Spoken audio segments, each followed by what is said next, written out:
Hey guys, welcome back to the channel. This is a story about what if Naruto has harem with Weiss Yang and Winter. Before I start, please support for more amazing content and do consider subscribing to my channel and share this video with your friends. This is written by NeonZangetsu and link in description and support writer. Let's start the video. Tastes good, doesn't it? You'd be amazed at the range of flavors you get when cooking with chakra. For instance, fire chakra is surprising spicy, but when you mix it with wind chakra, well, why not join us for a bite and see for yourself? We've saved a seat for you. Come on. Sit down. There's plenty of room at the table. An enlightened cook. Chef of Beacon. They say an army marches on its stomach. Can the same not be said of huntsmen and huntresses? Powerful though they have been, mighty warriors they may well be, peerless engines of destruction against the grim they certainly, but even they need to eat. We all do. Young or old, the human body simply cannot last long without food and water. Teenagers certainly. No, everyone needs to eat. It's simply the way of life. Some are picky about their fare. Others will eat just about anything. A number prefer spicy food. More tend toward a more delicate palate. I've made an art of it these days. Sounds strange, doesn't it? When I first found myself stranded in this world, I was lost for a while. I fought for a time, discovered a few new tricks, kept moving. That sort of thing. Thought about opening a bakery for a bit. Decided against it. I tried different careers, learned a lot of hobbies, but in the end one really stuck with me. Cooking. To you, being a chef of Beacon might seem like something of an odd choice. Especially for an ex-shinobi. For me, it seemed a simple one. When you've saved the world half a dozen times over and stranded yourself in a foreign dimension, there really isn't anywhere else left to go. You've seen all there is to see, done all you can do, and at some point just don't feel like fighting anymore. It's not that you can't or won't, but that you simply choose not to. So you try to find a hobby, something that makes you happy. Something that makes others happy, too. Let somebody carry on the good fight. Let someone else be the hero. Let something happen. My home was at peace when I left it behind. Probably still is. Even if it isn't, it's none of my concern. They probably don't even remember need me, and it's not like I can get back to them. I've had decades to reconcile myself to that fact. When I first landed here all those years ago when I first met Osborn I had nothing. I didn't want to be a huntsman, wasn't interested in his crusade, but I helped him anyway. For a time. Gave him a lifetime or two to set up his precious schools. It paid off. Some might argue that I still have nothing to show for it. I disagree. There are so many recipes out there, so many different ways to prepare food. And I've had plenty of time to learn. I've spent most of my savings on cooking lessons and learning what it means to be a chef. They're mistakes, to be sure. Loads of them. Took me 100 years to get my craft right. Burned down a building or two. Or 3. Or 4. But I learned. Because I had the time. Uzumaki genes have their perks, I suppose. Or maybe it has something to do with Kurama and being a Jinchuriki. I don't look a day over 20. Eternal youth has its perks, I suppose. Never asked for it, but it lets me live life at my own pace. Oz still asks me about it now and again. Why Beacon? Ah, if only he knew. Well, let me put it this way. I tried my luck in Atlas for a time, even made something of a career there in the beginning, until a certain Schnee suffered a nasty bout of food poisoning. Followed by an aneurysm. And a stroke. More fool he for insulting perfectly good cuisine. He got what was coming to him. After that, I decided it was high time to move on to greener pastures. Poor Jacques. These days he's barely able to string together a single sentence, let alone walk. Death would have been kinder. How he survived, I'll never know. Doesn't matter, I suppose. He'll pass on sooner or later. If he takes too long, I'll just finish what he started. Winter was a good kid, though. Wonder what she's been up to. Last I heard, she was headed into the military. Now then, where was I? Oh, right. Mistral. Too humid. Lionheart reminds me of a twitchy rabbit. Nope. Not having any of that. Akuo is too hot. And too much sand. I hate sand. It gets everywhere. But Vale. Vale is juiced right. Feels like I've come full circle. Osborn doesn't need me to fight nowadays. I'm officially retired. Let the new someone start something, I'll gladly finish it, but I've not seen hide nor hair of trouble these days. Salem's been strangely quiet for the last few decades since I threatened her with Kurama. Suppose that means she's building up her forces again. Maybe. Maybe not. Personally, I think she's scared. Either way, I'm content here. I'm just a chef now. My fighting days are done. Alright, then. It's initiation day. Let the hungry masses come. What could possibly go wrong? Weiss approached the cafeteria on a whim. It was the morning of initiation and quite frankly, she was ready to have it done. Anxiety had kept her up most of the night. Left her tossing and turning in the auditorium while the rest slept soundly in their sleeping bags. What would the test be? A written exam? And trial meant to display their physical prowess. Something else entirely. It nagged at her like an old wound, poisoning her every thought. Would they have to fight one of the teachers? Or worse, Grim? By the brothers, she didn't know, and the lack of said knowledge was slowly but surely driving her stark raving mad. Stop it. She pinched an arm as she walked to quell her racing thoughts. You're a Schnee. You're better than this. She'd woken before the others as well as that noisy girl with the silver eyes. In the vain hope of having time with her thoughts and a quick morning meal. She was beginning to regret that now. She was tired, grouchy, and frankly, she felt like stabbing someone with Mertenister. But she couldn't show any of that to be public. Because she must be better. She had to be. She must be. Ever since father's poisoning, mother had been well, better frankly, but Willow Schnee wanted nothing to do with the company that caused her so much misery. And so the burden of running the SDC fell to her children. Winter had seen sense and run away to the military at the first. Weiss hand. More fool she. By the time she realized what she was getting into, it was too late. As such, more and more responsibility fell upon her shoulders. So much so that she'd come to Beacon just to be rid of it for a time. If it wasn't meetings with shareholders, it was marriage offers, not all of them male. Or other sycophants seeking her favor. Weiss was so sick of it. Why did she ever want to be heiress again? Such a heavy burden it was. Sometimes, in her darker moments, she would wonder to just give the company to Whitley and be done with it. But not today. Lifting her chin, she approached the double doors and shouldered them aside. She mustn't falter here among her peers. Any sign of weakness here would be the death of her. She would be prim and proper and maybe a bit of breakfast would set her to rights. She had heard tell that Beacon's chef was something of a prodigy. From one genius to another, she felt she'd be able to appreciate the fine cuisine he prepared if in fact, the rumors were true. Or not. The opinion of the common folk was sometimes exaggerated after all. For all she knew, so-called chef might be nothing more than an amateur. Besides, she was feeling rather peckish this morning. Even a Schnee had to eat breakfast. If Weiss could do so in relative peace and quiet, all the better. Weiss stopped short, heels clicking ominously in the silence. Well, that had to be a semblance or the strangest birth of octuplets she'd ever seen. How else could there be nearly 9 of the same person manning the cafeteria? They were even dressed the same. All clad in orange and black with blue besides alike, they wore dark red aprons over darker jeans and orange turtlenecks as they scuttled about the kitchen. No, wait. There was a 9th behind the counter, humming softly to himself as he worked. Salutations. The one behind the counter, likely the leader of the bunch, grinned at her. Early riser, are we? When she nodded, his teeth flashed in a disarming grin. Good on ya. What'll it be? The fresh aroma of breakfast reached Weiss as she approached and wrestled her suspicions away. Ice blue eyes flicked over the assembled foodstuffs, then back to him.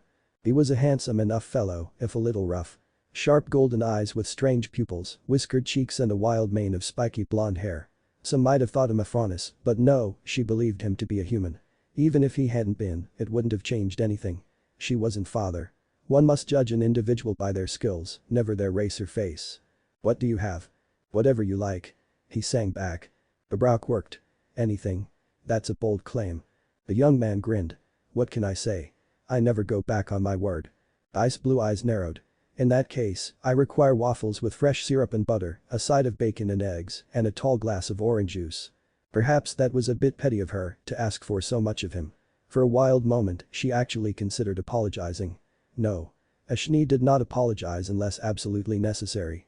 But blast it all, she was grouchy and he was just so damn peppy. How one many could be awake and smiling at this ungodly hour was beyond her. It'll be ready in a minute. Here. He slid her a warm biscuit on a pale blue plate. Have this in the meantime. Weiss accepted with a modicum of thanks and nibbled at it with the dainty grace of her station.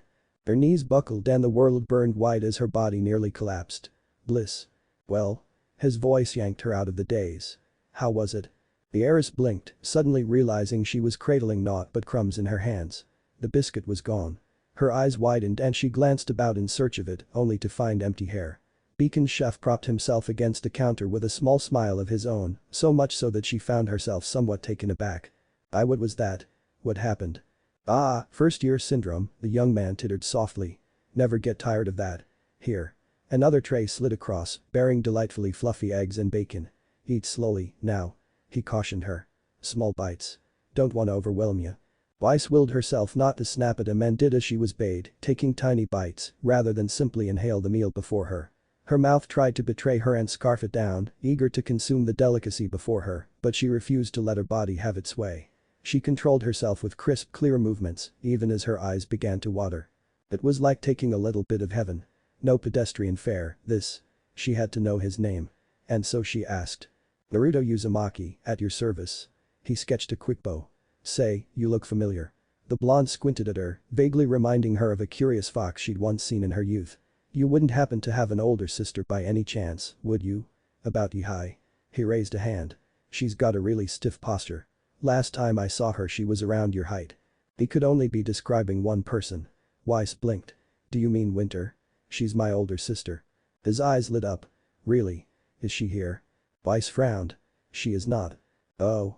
He seemed to deflate a little and shrink into himself, reminding her of a kicked puppy. Well, I suppose it was too much to hope she'd remember me. He looked away with a put-upon sigh. She was fairly busy at the time. Give her my regards when you see her, would you? Weiss regarded him anew. His words jogged a memory. Her sister had spoken glowingly of a young man who once prepared meals in her schoolyard days. A chatty young man with striking golden hair and whiskered cheeks. But she'd said his eyes were blue. Naruto's were gold. How odd that they had the same name really, what were the chances? You're staring. The heiress flinched, having been caught out. Is it the eyes? I use Zangetsu in my cooking. Tends to change their color a bit. See? The blonde blinked, and sure enough, those warm caramel eyes became a startling shade of blue, and his pupils rounded out once more. There, we go. How's that? Oh, dear. It really was him. Winter was going to have an absolute fit if she stayed quiet about this. She began comprising that letter in her head. Surely nothing would come of it. He'd be surprised. Naruto prattled on, blissfully unaware of her inner turmoil. Chakra has a pretty distinct flavor to it. An idea seemed to occur to him then. Oh, don't worry. This isn't nearly enough to turn you into a frog. Weiss gagged. I'm kidding. He laughed as she clutched at her throat and leaned back with another dazzling smile. I've perfected that bit ages ago. Here. Another tray slid out. Have your waffles. They certainly looked good. Hardy really prepared them that quickly. Weiss took up her fork and knife and prepared a dainty bite, trying to steel herself against what she knew was coming. She failed. Her eyes bulged, and not from disgust. The waffles were buttery soft and melted in her mouth, sending her tongue twitching in delight. A rather questionable noise fled from her mouth, and she was suddenly and intensely glad no one save the chef was present to witness this. What is this? Waffles? His smile was telling and told her he knew exactly what he'd done. Just like you asked. Waffles? These were heavenly. Nay. Divine. Too late she realized she'd eaten them in her haste, and though she was now full, her eyes watered for not having more. Naruto offered her the orange juice she'd requested. It proved to be the sweetest of nectar. It left her feeling energized. Awake in a way she hadn't been in years. All the stress and fatigue she'd found herself grappling with melted away just like the food she'd eaten. Her mind whirled, struggling with this sudden surge of energy. Feeling a bit more awake now, are we? Her head bobbed, sending her hair swaying. I am. Refreshed, even. What did you put in that? Naruto spread his arms. Chakra. What else? You'd be amazed what you can make with it. Hardly any calories, either. Her eyes sparkled at the implications. If he could make breakfast taste this good, then what could he do with other meals? Just like that her mind slipped its leash, got away from her, and ran for the hills. She could see it now. If breakfast made her feel this good. Her gaze fixed on him. How much would it cost to hire you as my personal chef? Nope. Naruto shook his head. Not interested. She frowned. I am prepared to offer you a rather significant sum. Sorry. Merry blue eyes twinkled back at her. I wouldn't do it for all the lean in the world. I'm quite happy where I am. Brat. Good luck, rookie. For a moment it looked like he'd pat her on the head, but he saw her scowl and seemed to think better for it.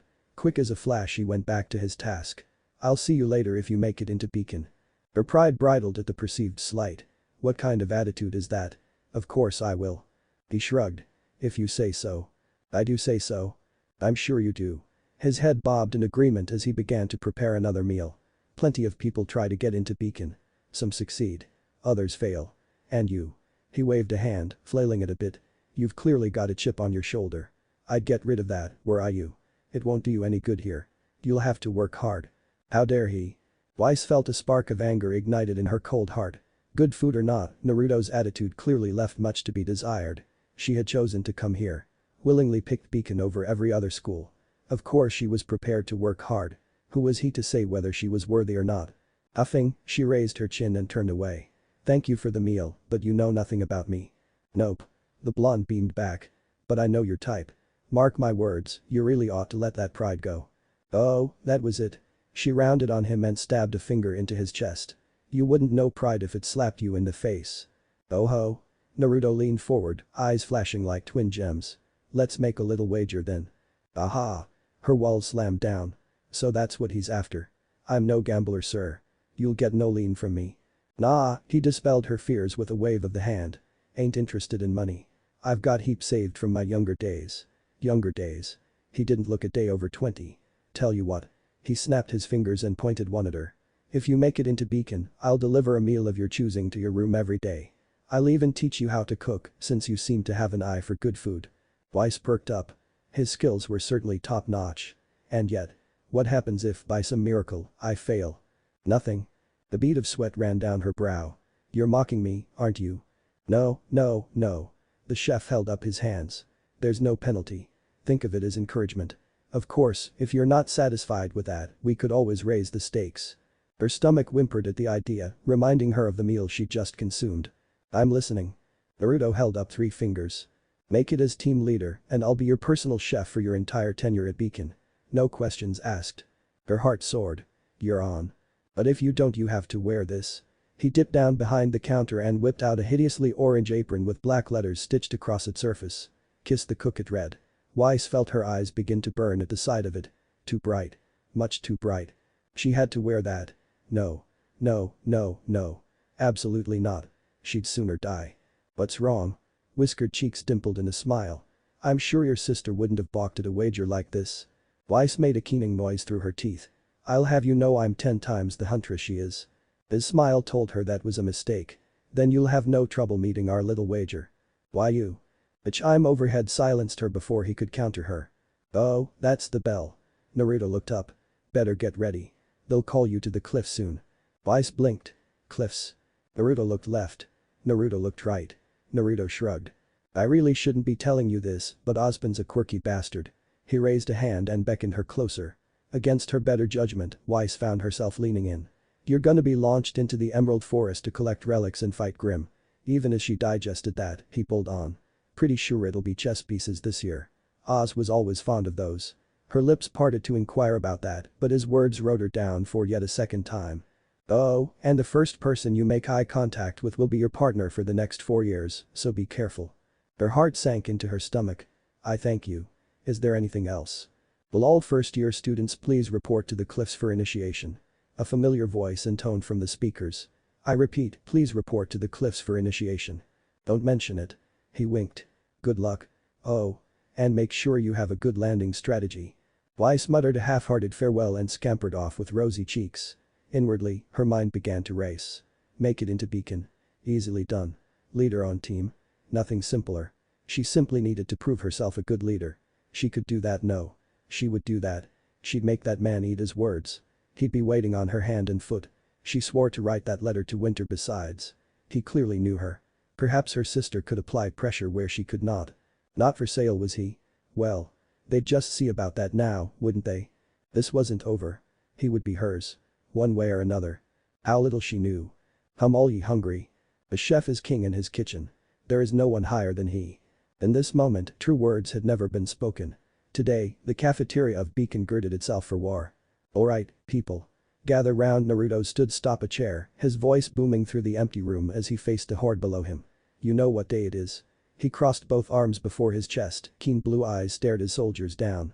We've got hungry mouths incoming this morning, and more than a few of them. Do we have all the ingredients we need? More than 24 voices answered him in flawless salute. Yes, sir. The blonde brow quirked. I'm sorry, what was that? He set a hand to the side of his head. I can't hear you. That's better. Now, as I'm sure you all know by now, a crooked grin plucked at his whiskered visage. We're facing the start of a new year. With that said, he hopped off a chair and began to pace before the ranks of his clones. We're going to have some fresh faces here, and more than usual at that. You know how hunters and huntresses are. They're picky. And be as bad as Winter. Blue eyes narrowed. Which one of you cheeky prick said that? His brothers rounded on the traitor, fingers pointing. He did it. Definitely him. I mean, I'm not wrong. The suspect shrugged. Remember how choosy he was when it came to eating her veggies? The muscle jumped in his jaw. To the latrines with you. Wait, why me? Two of the cloves carried the dissident off in short order. Naruto scowled after them and shook his head. Why the fuss about Winter? He'd only cooked her meals when she was little, taught her a few things here and there, that sort of thing until he'd poison shock. Then he had run like the wind. Hardly the best impression. She probably didn't even remember his name. Shelving a strange bout of nostalgia, he left the rest to their handiwork. Blue eyes shimmered with flecks of gold as he darted through the galley, the better by which to sense the chakra at work in the air. Earth, fire, wind and water, he and his brothers were masters of their craft. They worked with an ease born from countless years of practice. An art form honed out of experience and determination alike. Of one mind and one body, they sallied forth to face the horde with the grit of true warriors. This was a dance they'd done before. Though the steps might change, the tune remained the same. This was their battlefield. This was their war, no greater purpose than this could there be. On a whim, the immortal created another trio of clones and tasked them with setting the tables. Make sure we have enough fruit ready. He called to one of them. The doppelganger saluted. On it, boss. And you've finished the muffins? Yes, boss. He grinned. Go easy on the butter for the pancakes. Sure thing, boss. The day was the first day after initiation and with its passing he found himself not exactly pressed per se, a man who could create an army at a whim was seldom pressed, but still somewhat harried nonetheless. Initiation was always interesting its own way, but it was what came after that truly intrigued him. For if initiation was a storm for Beacon, then the dreaded day after was a hurricane. He'd seen many a student pass through these hallowed halls already. It was always a nice thing to meet new people. Guessing at their eating habits though well. That took some learning. Speaking of new. He pivoted on one heel as a thought occurred to him. Where's the lamb sauce? Coming right up, boss. A clone chirped. We're just finishing it now. Wait, another frowned. This is breakfast. Who's gonna want? Blue eyes narrowed on the dissident. Hop to it. Yes sir. In his time as chef of Beacon, he'd discovered three fundamental truths. 1. Huntsmen and huntresses needed more than good food. Just as they needed more than mere calories. They needed energy. Calories, carbs, you name it. They burned right through them like no one else in the world of remnant. Which in turn meant they were often hungry. Now, when a huntress wants to join the military. Even more complicated. By that logic alone, Winter had been a right devil to cook for when she was little. Sassy, perhaps, but rewarding. 2. Everyone had different tastes. Take Team CFVY for instance. Coco needed extra sugar in her morning coffee. Said coffee was delivered to her room by a shadow clone. He'd already sent one up 5 minutes ago. She wouldn't even get out of bed without the scent of his homemade brew. And as he'd soon learned, if Coco Adele didn't get up, Velvet and the rest certainly wouldn't. Throw in a heaping helping of oatmeal and she'd be down shortly. Yatsuhashi was less a picky eater, but he had to have his tea made just right or he wouldn't touch the stuff. Likewise, Fox requested pure water imported from an oasis in Vacuo near Shade Academy. Pricey, but he had friends in high places. Sweet little Velvet loved her muffins and sausages with a side of bacon. Girl liked her greasy foods. You'd never know it by looking at someone like her. Ah, but he digressed. Third. Never show fear. Fear was the enemy. If it was his job to keep these runts fed for the duration of the next 4 years, he would do so both physically and mentally. These kids would head out into the real world someday. Face grim in all their ugly glory. Life may be beautiful, but Remnant was a cruel place. If he could impart a nugget of wisdom here and there while this lot enjoyed their meals, maybe prepare them just a little bit to face the hardships ahead, he would consider his a job well done indeed. The distant chime caught his attention. Right then. They'll be here soon. Rubbing his hands together, he moved to another line of clones and began to prepare a meal of his own. I've still got time for this, then.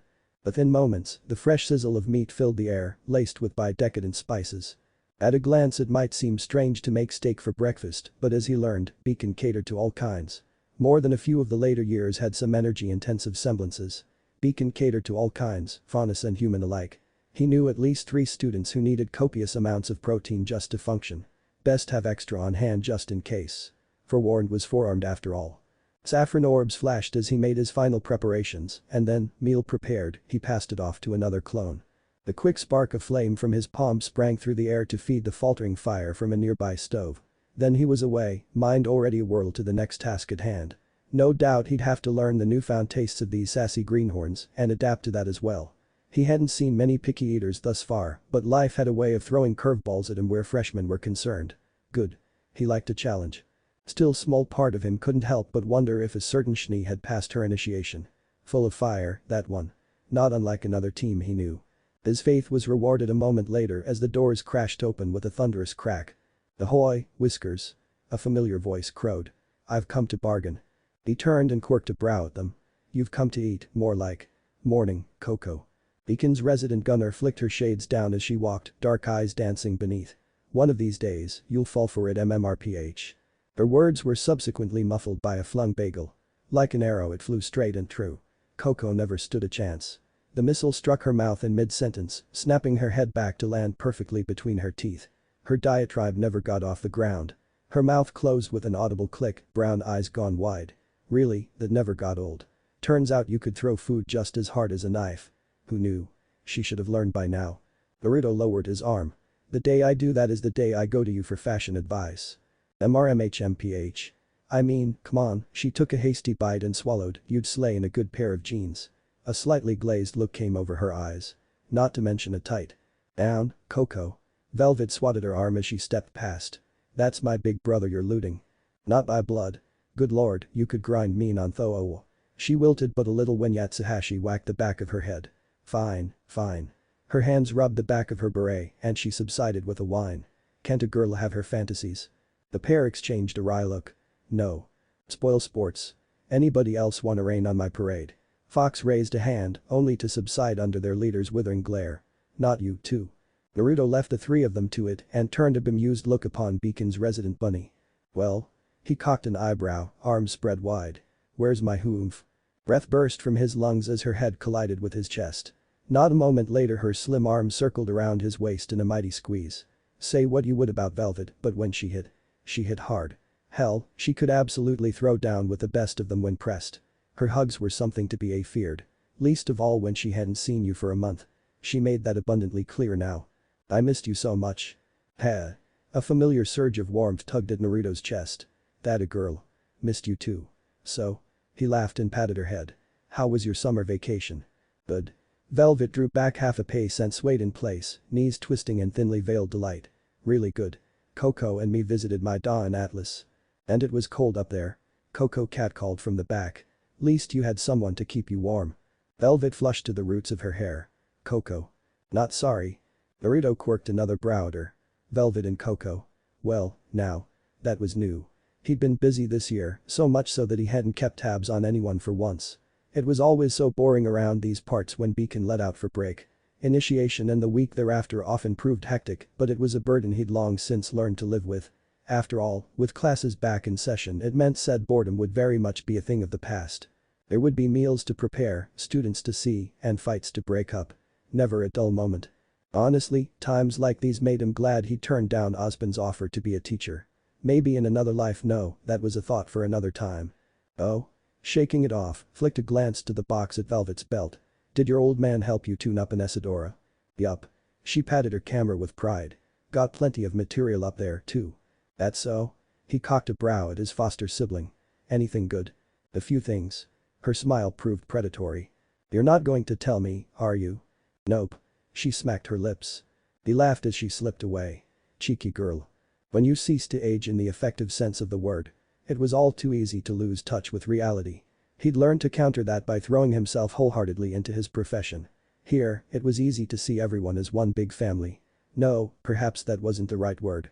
Strange as that might sound, Beacon was his family. Not children per se, but brothers and sisters all. He'd fed and occasionally taught hungry masses here for decades now. After a few years it was difficult to think of anything but blood, even if they weren't related. Which reminded him. Any word on the new bloods? They were just starting to wake up when we left.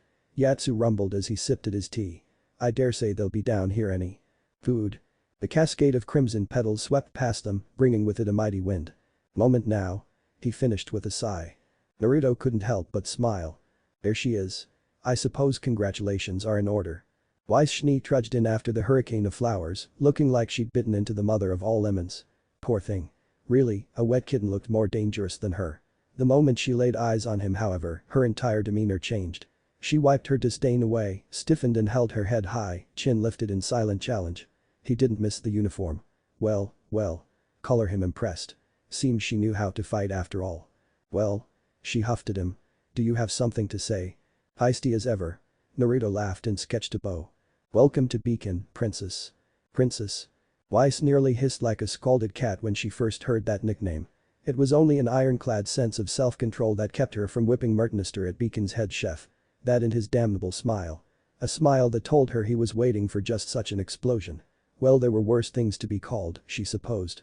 At least he hadn't called her Snow Angel, unlike another blonde who shall not be named. There would be blood if anyone else tried that. Would you rather I not call you that? Naruto remained entirely at his ease, idly watching her teammates trailed into the cafeteria. I didn't intend to offend. The gleam in his eyes said otherwise. He was enjoying this. Well, two could play at this game. I know. She schooled her face into a smile that felt just a little too plastic for her liking. It's fine. You needn't concern herself. Who, boy? Coco whistled. You could cut that tension with a knife. I'm guessing you two know each other. Something like that. The whiskered warrior snapped his fingers and a fresh pair of clones swept up, a tray in each hand. We're acquaintances. Nothing more. Now shoo, Coco. He nudged the second year away. You've had your fun and I have work to do. Unless you want to lose your coffee privileges. The brunette hissed and dragged her team to another table. Weiss wondered if that was intentional. Look, this is really nice and all, but food. Now. Please. I'm starving.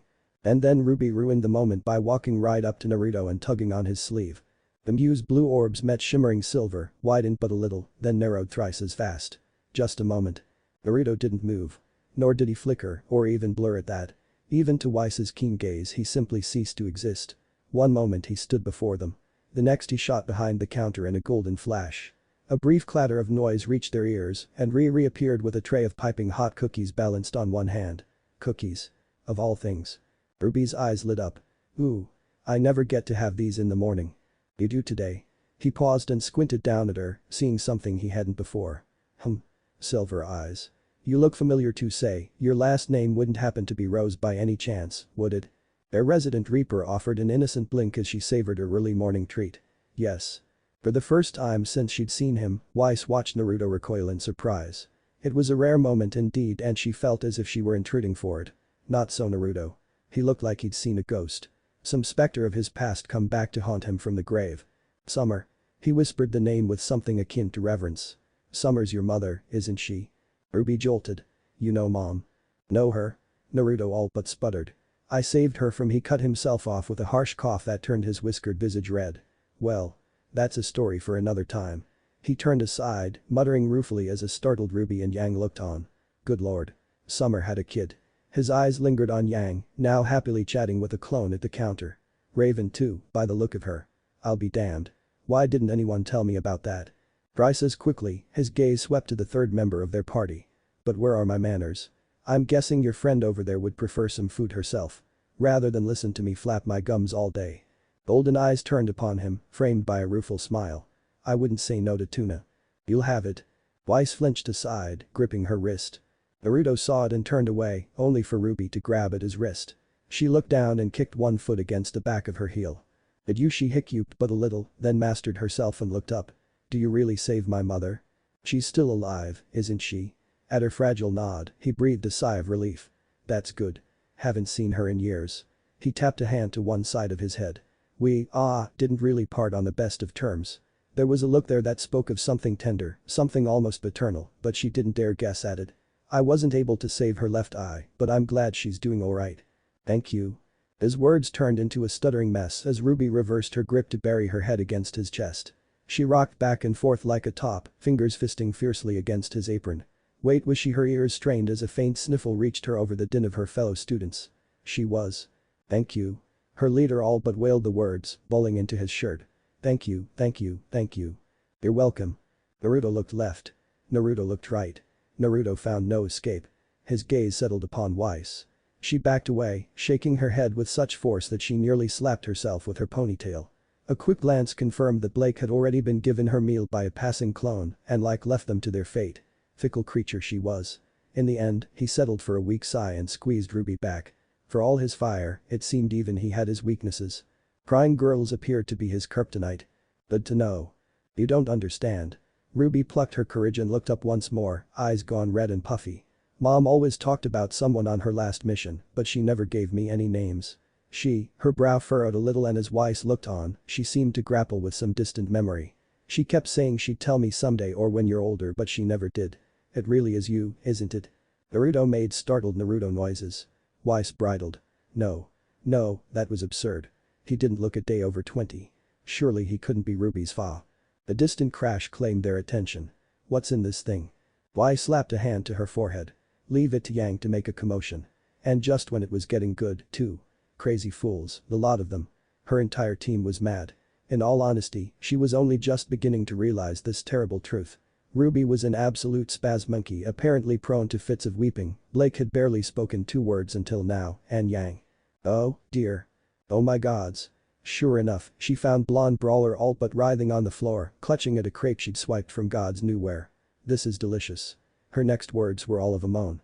To which she latched out with her right arm and grabbed him by the collar. Marry me. Nope. Pass.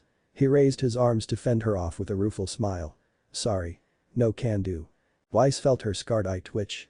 Xiaolong. Put my cook down. It was the wrong thing to say. Yang pivoted. Your cook. Blasted. That came out wrong. I mean, that is to say. Heh. The blonde thumbed her nose. Just kidding, Weiss cream. Brothers above, she'd forgotten about the puns. Why had she come here again? No, that was a pointless question now. She already knew the answer. For all its quirks, this place put Atlas Academy to shame. That had never been in doubt. She'd taken one look, their bland uniforms, their rigid adherence to every rule under the sun, the cold cruelty of their lessons, and decided it wasn't for her. General Ironwood certainly meant well in all that he did, but her name was known there. Too much so. Her responsibilities stifled her enough, but she would have been surely smothered in those pale halls. By that alone, Beacon already stood head and shoulders above anything Atlas could offer. Her name might still be known here, but at least they wouldn't treat like bona fide royalty. If a bit of madness was the price she had to pay for some semblance of safety, then so be it. Although. Ruby rose. Get off that table immediately. And put that pie down at once. Oh, her partner whined, but I wanted to start a food fight. Yang perked up. Alright. Go sis. It is entirely too early to be doing that. Naruto chortled softly to himself. So she says. Weiss rounded on him for it. And what's so funny? Nothing. He wiped a mirthful tear from the corner of his eye. Just reminded of happier times. Straightforward as ever, it seemed. Well, in any case, I'll say it again. Welcome to Beacon. He actually had the nerve to wink at her this time. At her. For keeps, this time. Whirling back to the kitchen, he spread his arms wide. What'll it be? I'll make you anything you like. Within reason, of course. That was right. She remembered now. The wager. I won the bet. Some small petty part of her latched onto his words. He has to bring me meals. Ha. But wasn't there another bit? Weiss felt like she was forgetting something. It probably wasn't too important. If it was, surely she'd remember. But now Yang was approaching him. Again. Oh ho. Naruto quirked a brow. You're approaching me? Yang's grin rivaled the sun itself. I can't eat more of your delicious food if I don't get closer. Then come as close as you like. Weiss rolled her eyes at her teammate. Both of you. Stop acting like that, or I swear I'll smite you. Naruto only laughed and posed harder. Really? It was too much. Weiss flung up her arms. By the brothers, you can be such a child. Oops. That was the wrong thing to say. She knew it the moment she said. Naruto quirked a brow. Yang grinned, looking like the cat who caught the canary and its whole family besides. She reached around and plucked up a fresh tray of hash browns with a rash of bacon besides. The Schnee skittered back. No. They wouldn't.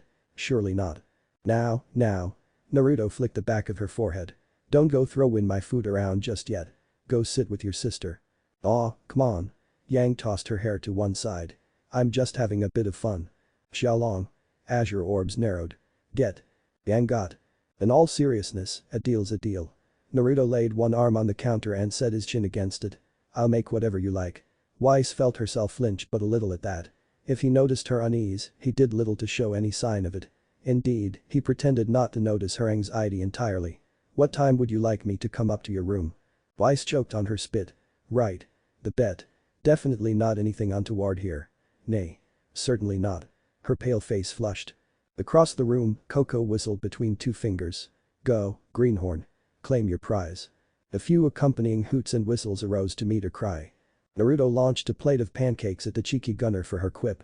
A familiar ginger-haired girl dove into harm's way and snatched them with a triumphant cry of mine. before landing among her teammates. Whenever you think is suitable. Wisely, she steered the conversation to safer waters.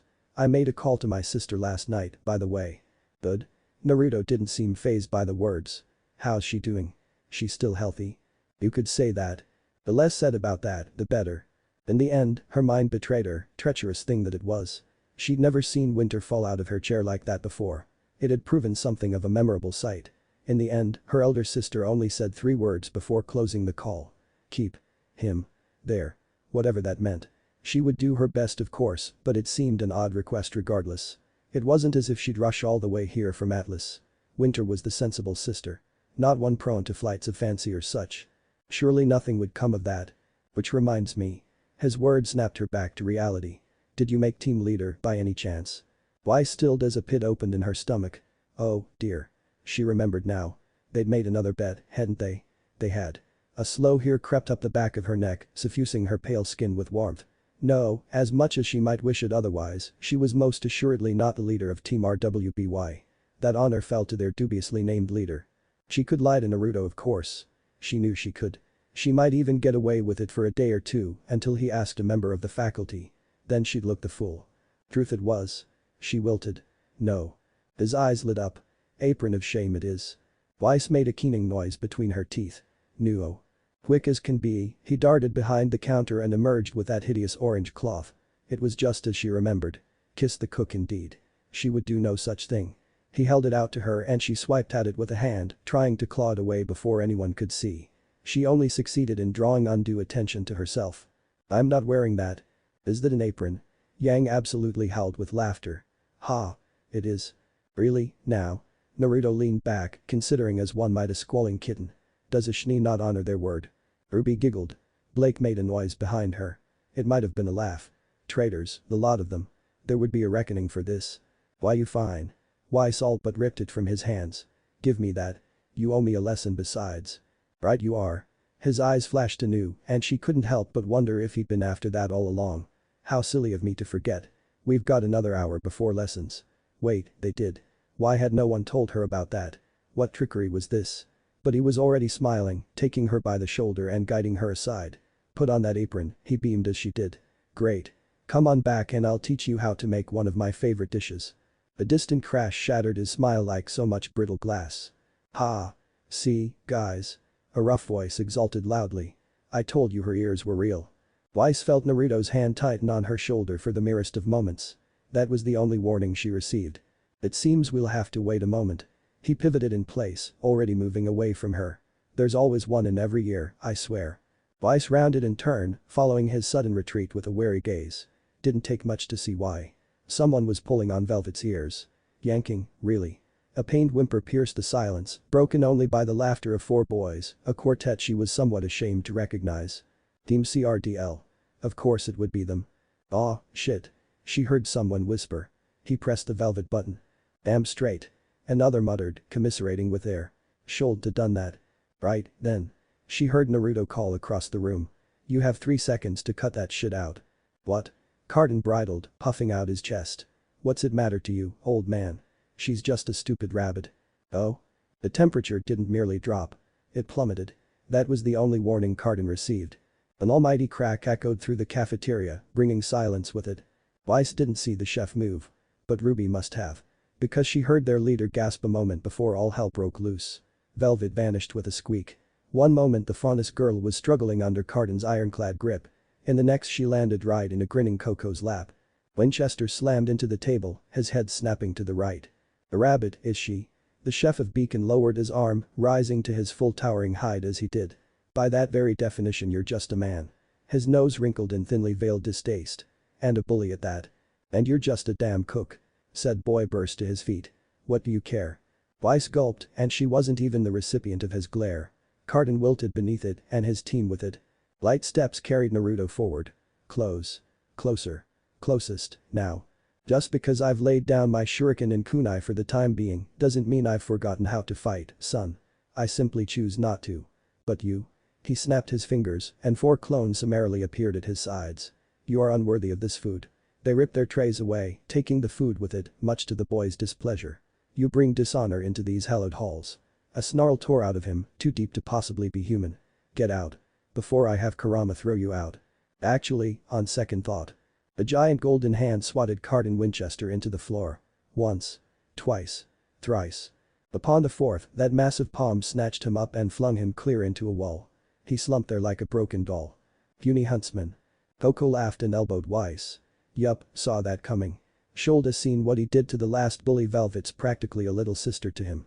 Weiss palmed her face. At least Winter wouldn't seen her like this. She could take some small pride in anonymity and hope this would all blow over. You really shouldn't tempt fate like that. Twin doors parted with a thunderous crash. I knew it was you. Winchester was only just stumbling to his feet when they caught him and sent him sprawling to the floor.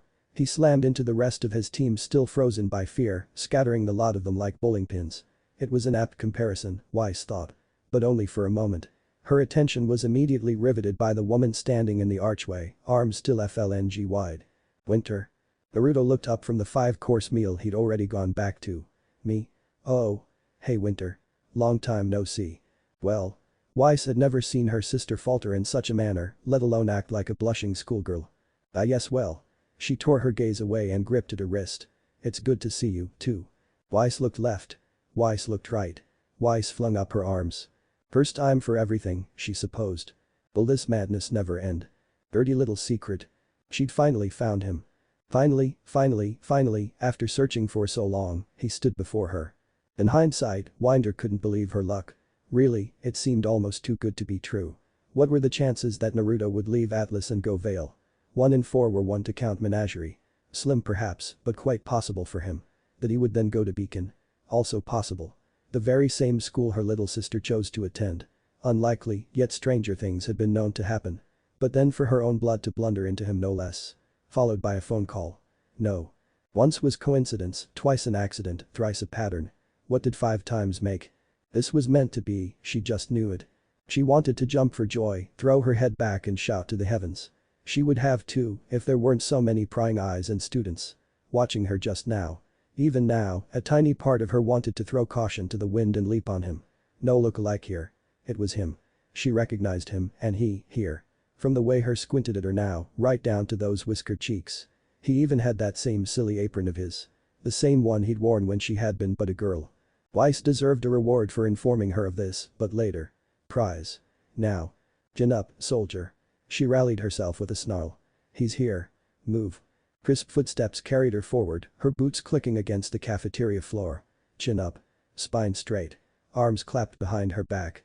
On the outside she looked every bit the specialist she was. Cold as her namesake, a warrior without peer, a Shnee who feared nothing. Not. A. Thing. Inwardly, however. Hey Winter. Naruto saw her and offered a jaunty wave. Long time no see. You look good. Not so much. You look good. Winter's overactive imagination took those innocent words and ran with them all the way to the end zone. Touchdown. Goal, goal, goal. Good, he'd said. How good? Just good. In what way? Did he find her attractive? Her heart leaped into her throat and a silly little giggle escaped her before she could clamp down on it. She never giggled. Oh, this boded poorly. If her self-control was already this shot no. Resist. She tried to be angry. She really did. How dare he have the gall to just say hello. As if they'd only seen one another yesterday. The nerve. Blast. She couldn't do it. For all she knew, Naruto had gone straight to Vale from Atlas and not budged since. It sounded like something he would do. He'd never been the sort to travel over much in the past. Ah yes well. She tore her gaze away and reached across her body to grip at her right wrist. It's good to see you, too. A soft smile tugged at her lips. It's been a while. Winter's childish anger slipped through her fingers even as she tried to cling onto it. She really had missed him. Missed him so much it hurt. Tell me about it. As she looked on he set his ladle down, then moved to meet her with open arms. Come here. Wait, what? No. My body isn't ready. I haven't prepared my heart. For all her speed and skill, Winter couldn't retreat in time. Rather, a part of her simply didn't want to. Strong arms wrapped round her torso and drew her into an embrace, one she found herself returning despite her initial reservations. Her head touched his chest she could hear his heartbeat. As he drew her close like a long-lost friend. She inhaled reflexively and tasted the faint scent of fire and sunshine. Her hands tightened around broad shoulders. It felt like coming home. You look tired. Then he was drawing back, regarding her with a critical eye. Have you been eating properly? Winter's smile became a touch rueful. Of course she was tired. She'd flown here from Atlas on the fastest bullhead she could find. There had scarcely been any time to submit a request for leave, let alone rest or eat. That aside, she was admittedly famished. Military fare was bland at best, and she'd never quite lost the taste of his cooking. He'd spoiled her. Regular food tasted like gruel compared with the culinary cuisine he'd fed her. Still, to suggest as much here would spawn rumors. "I'm alright." Her mutinous stomach growled. Naruto quirked a brow. "Doesn't sound like it." Actually, and now her mouth joined in the coup against her. "I'm rather thirsty. Perhaps you could help me with that." Naruto's brow shot into his hairline.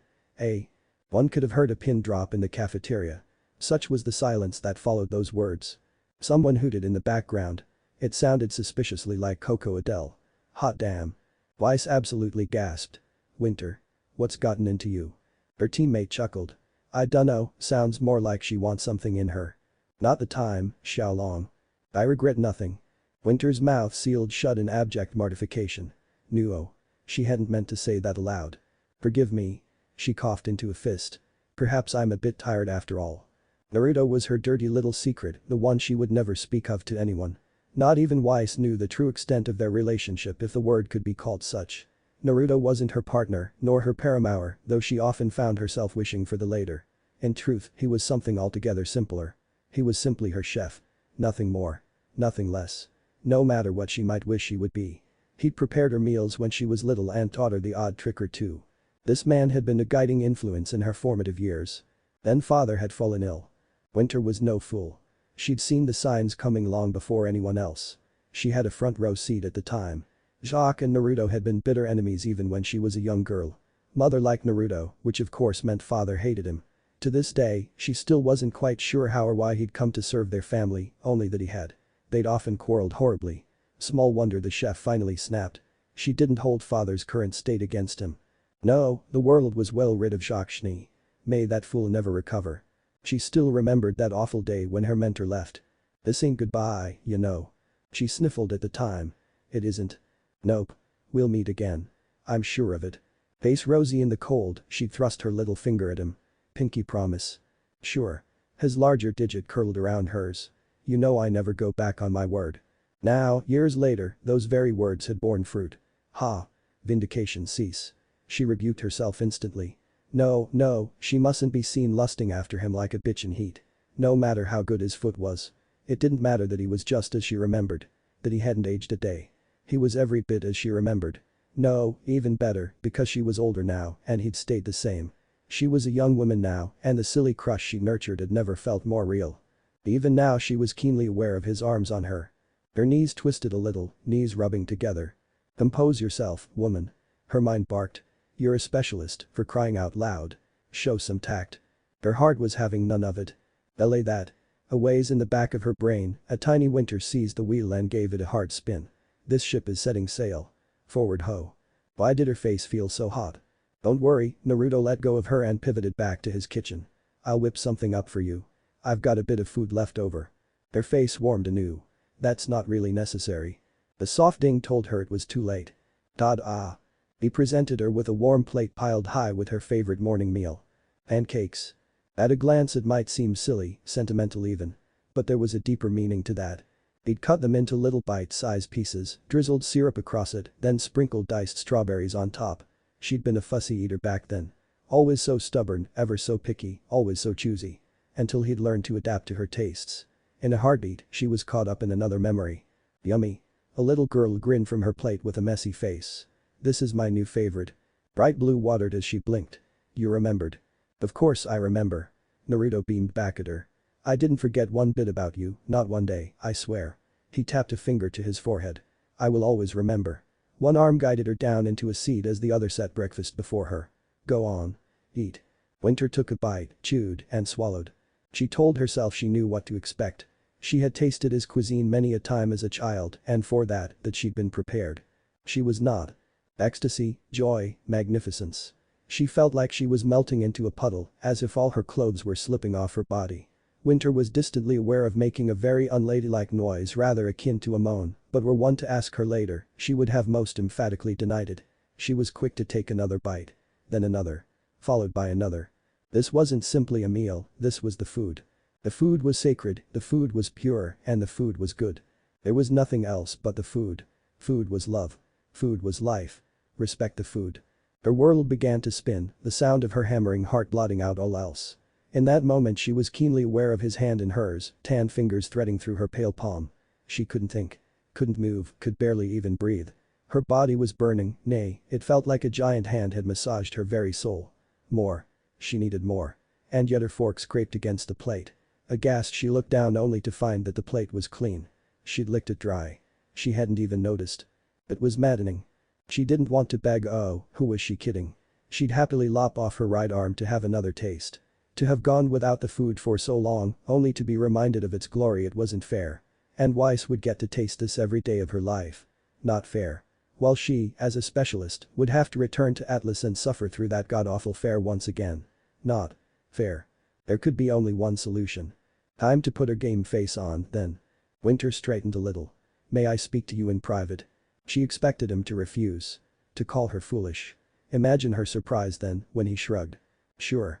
Alright kids, have fun. Naruto stood and swept an arm to the clone still scurrying about behind the counter. My boys will see to all your needs while I'm away. Weiss was trying to get her attention. Winter refused to look at her. Explanations could come later. For now, well. Time to catch up. Shall we? When he offered her his arm, she bounded up and took it. An icy iris regarded the gawping students, daring anyone to object. We shall. Together they sauntered off. I don't what? Weiss blinked after them. What on earth just happened? Ozpin regarded the scene from his office. He lifted high mug to his lips with a small smile. Well, this promises to be a very interesting year. Naruto kept quarters in Beacon as a matter of pride. Oh, he had a house in Vale to be sure, but he seldom used it these days. Make no mistake, a lovely maid, such a nice girl. Kept the place clean for him on occasion, but more often than not, he found himself needed on campus for some reason or another. His quarters in Beacon weren't exactly Spartan, either. Dappled afternoon sunlight spilled down upon a cheery emerald carpet to paint the azure walls and ceiling a lovely shade of amber. A ceiling fan spun lazily overhead, providing a cool breeze against the muggy heat of summer. A homey little kitchenette was set in a corner away from the main furniture, flanked by a wine cabinet. Beyond that, a locked door led to an adjoining bedroom. Wouldn't do to let her see that. He'd not made his bed. Well, here we are. He let her in first. After you. Winter slipped in, her hip brushing his as she nudged past. It's nice. She murmured, taking it all in at a glance. I didn't think. Think what? No. She shook her head. It's nothing. May I sit? Suit yourself. He shut the door behind her as she slid onto the couch. Naruto looked at her, then. Really looked at her. As he hadn't had a chance to before. She'd grown up. It seemed an obvious thing to notice, let alone say, but there it was. Gone was the spindly little girl he'd once served. In her place sat a brilliant young woman in the springtime of her youth. He didn't know what to make of this smoldering specialist in his room. Well, a part of him did, but that was one he viciously hushed. None of that. He wasn't about to make the first move. Not if he could help it. That was a choice he wasn't about to force upon her. Winter was a clever girl. Whatever she was up to, and he had the feeling she was very much up to something. He knew she could do much better than a simple chef. She was destined for greatness after all. Maybe she'd marry that general up in Atlas someday. It wasn't his place to go around butting into her fate. He'd tried that more than once. And yet the moment he sat down, she looked fit to bolt. He didn't really understand that. So he stood again. Drink. I'm not that thirsty. The words burst out of her before she covered her mouth. Naruto quirked a brow. Didn't say you were. Winter made a keening noise between her teeth, then stomped a boot for good measure. Naruto blinked and for a moment she was a little girl all over again, growling over another burned souffle, her face covered in soot and smudges. Heh. The memory stole a chuckle from him. She saw it and scowled. What's so funny? Just an old memory. He tittered softly. Do you remember when I first taught you to cook? Odds, I wish I could forget. Her face flushed. It's not fair. You haven't changed a bit. We all change when you think about it. He laughed softly. We're all different. All through our lives. And that's okay. That's good. His hand came down on her shoulder, holding her fast. You've got to keep moving. So long as you remember the people that you used to be, you'll be fine. She looked away. So about that drink? Yes. She bit the word out. Please. I mean, I've got some soda here if you'd rather. Wine? It was not a question. Some six told him not to belabor the point. Naruto selected a particularly good bottle and a pair of glasses besides. Mistralian wine. Potent stuff. Nothing but the best for her. All the while he felt her eyes on him. When he turned round, he found her watching him like a wary she-wolf, wary of him and not liking his smile one bit. How wrong he was. He thought she looked agitated. That it had something to do with what he'd said rather than what he'd done. Once again, he was so wrong. So very wrong. She eyed the vintage incredulously. How long have you had this? Few centuries. He uncorked the bottle and began to pour. It's pretty potent stuff. Had plenty of time to age it. And why not? His immortality was something of an open secret these days. Winter already knew of it and Willow before her. Jacques Hend. Idiot made his own bed messing about with an immortal. Shame that poison hadn't been more potent. Might have done the world more good to be rid of him for keeps. Careful. He warned as Winter raised a glass to her lips. It's strong. Be that as it may, the specialist lifted her chin a little. I assure you I have the proper fortitude. She drank. Ack. Hack.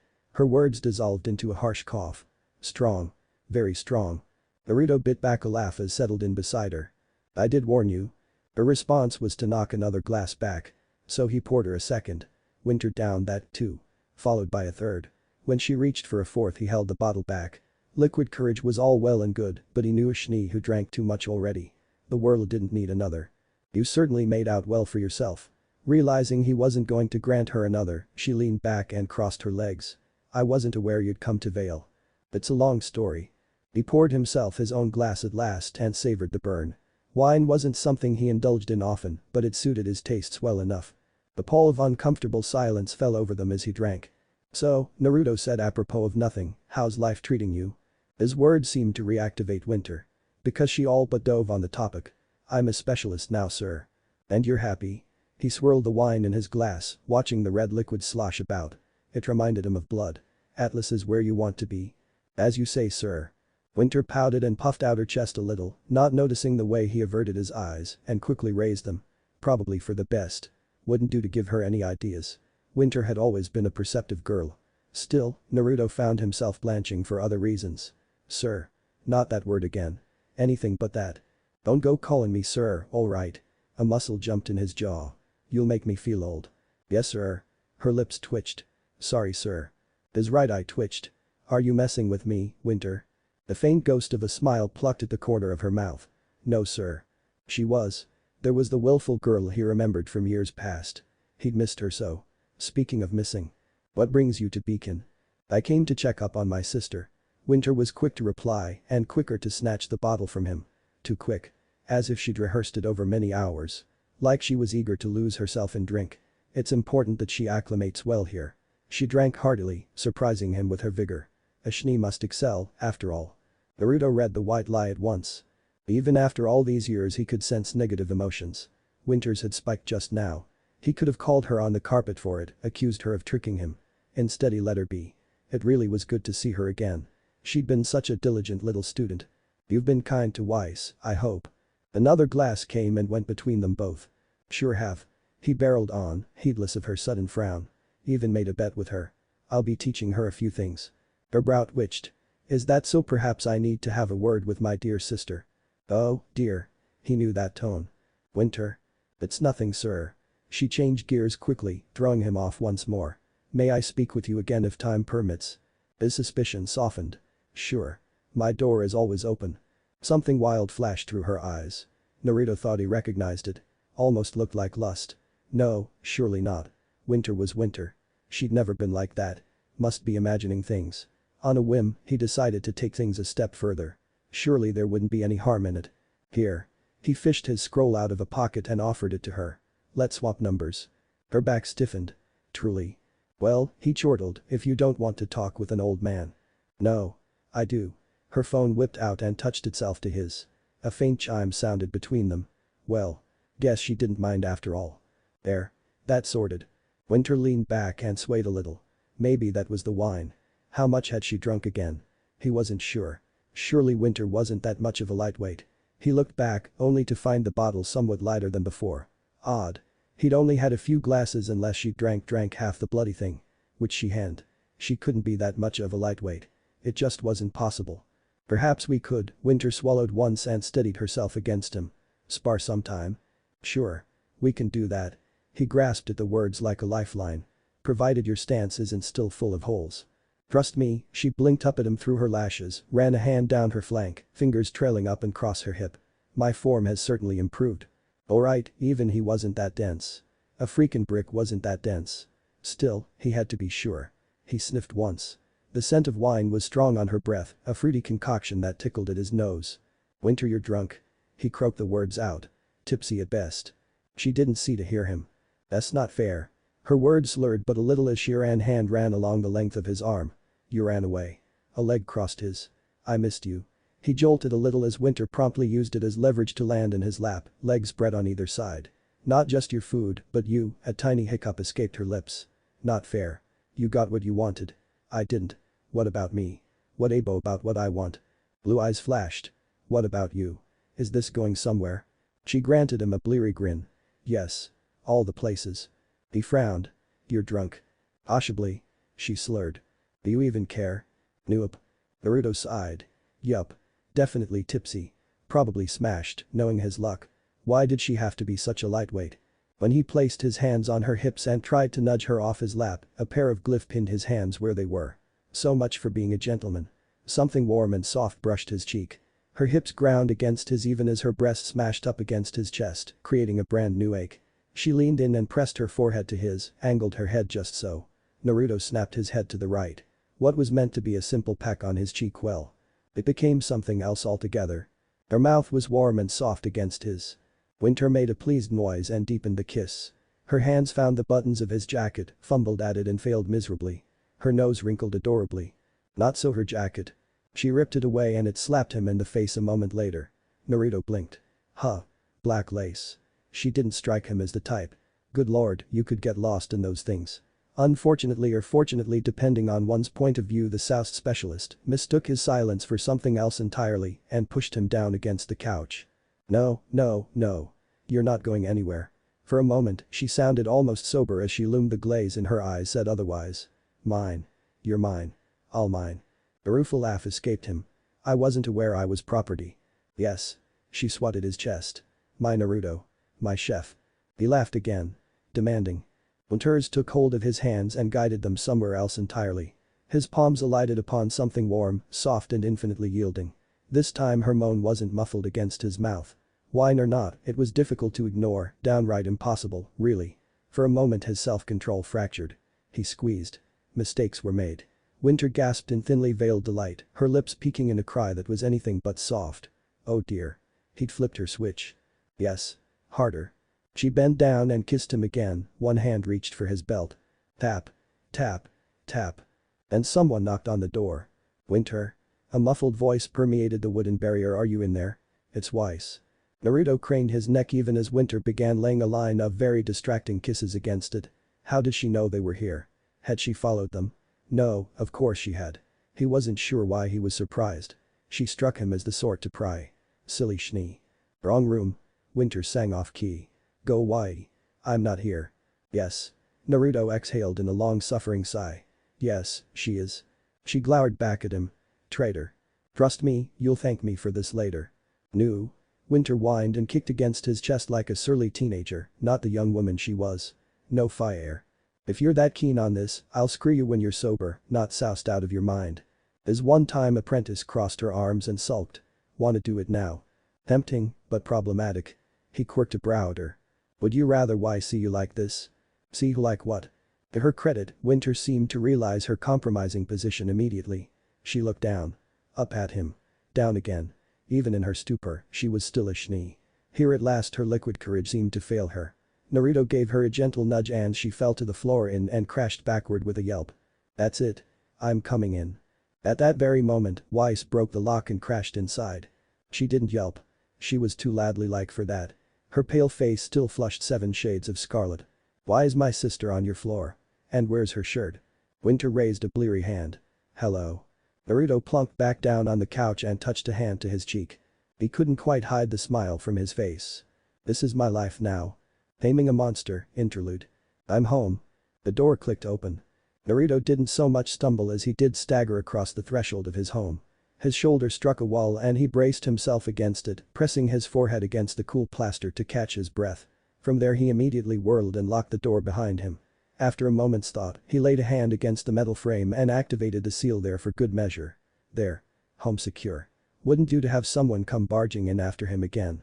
Only then did he allow himself to hang up his coat, relax, and exhale. Weiss had been noisy to say the least when she'd caught him with Winter. Well, caught implied he hadn't expected her in the first place. More like she'd stumbled upon them. Winter hadn't exactly been quite. Poor thing. Quite the shock to her system, that. Winter hadn't much helped in that regard. If anything, her bumbling and tipsy efforts had only made matter worse. She'd called them improper, and since Winter had been entirely too soused to care, words were spoken. In the end, he'd left the two sisters to hash out their disagreement and gone home. To his actual home, since it didn't seem they'd be leaving his quarters at Beacon anytime soon. Oddly enough, he'd heard them say something about war before he left. Probably nothing important. Well, that was an experience. Kicking off his shoes, the weary chef padded his way into the living room. Wonder if she's working today. Pretty sure I gave her the week off. I never meant dismal food. His nose caught the faint aroma of a piping hot dinner long before he saw her. Sure enough, a familiar face was waiting for him when he rounded the corner into the kitchen. Welcome home, master. A dark-haired beauty clad in a white apron and absolutely nothing else awaited him. Hers was a body forged from pure sin, long leg and flowing curves, paired with a generous bosom besides. As he looked on aghast, she bowed low at the waist, exposing a tantalizing expanse of creamy white skin both above and below. What would you like first? Golden eyes rose to meet his, framed by a coy smile. Dinner. A bath or me? Naruto felt his right eye begin to twitch. This mustn't register on an emotional level.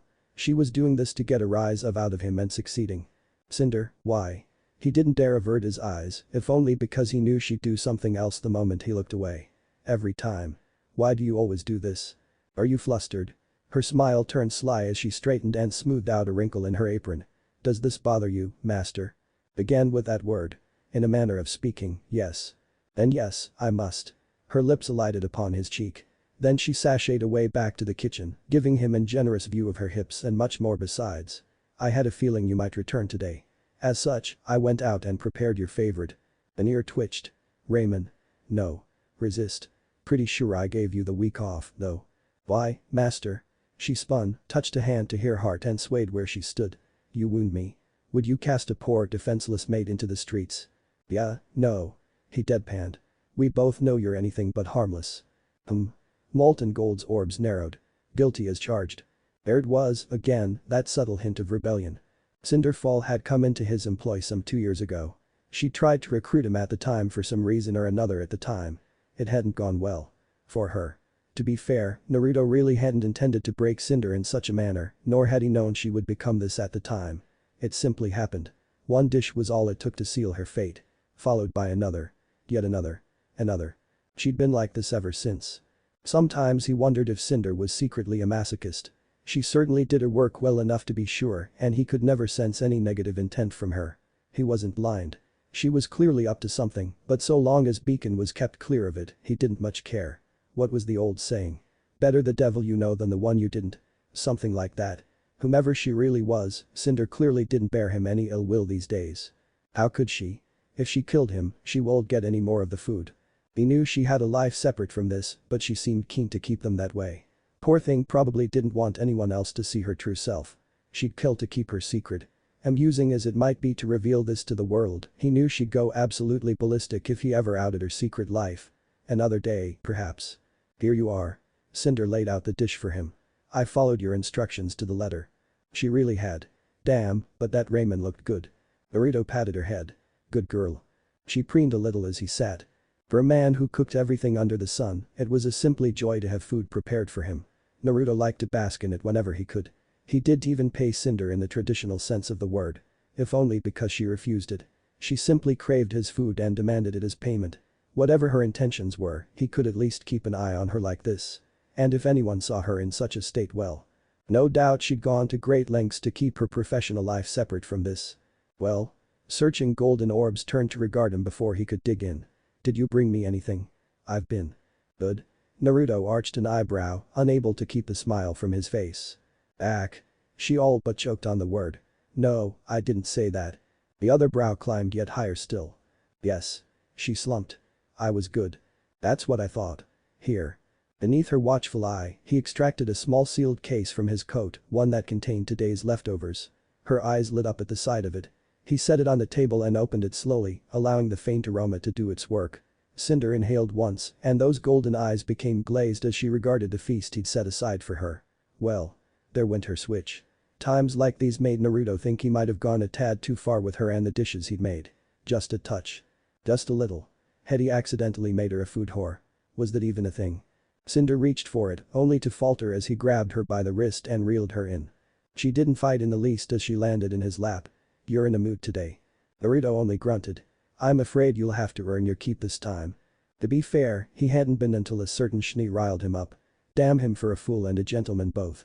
Winter was pure. Because of that, he didn't want to sully her. Any choice she made should be one made of her own volition, not influenced by alcohol. Still didn't change the fact that he had a nearly naked woman sitting on his legs. Cinder felt him respond and shivered anew in his lap, knees twisting in thinly veiled ecstasy. "Are you going to punish me?" She'd probably savor a spanking, crazy woman.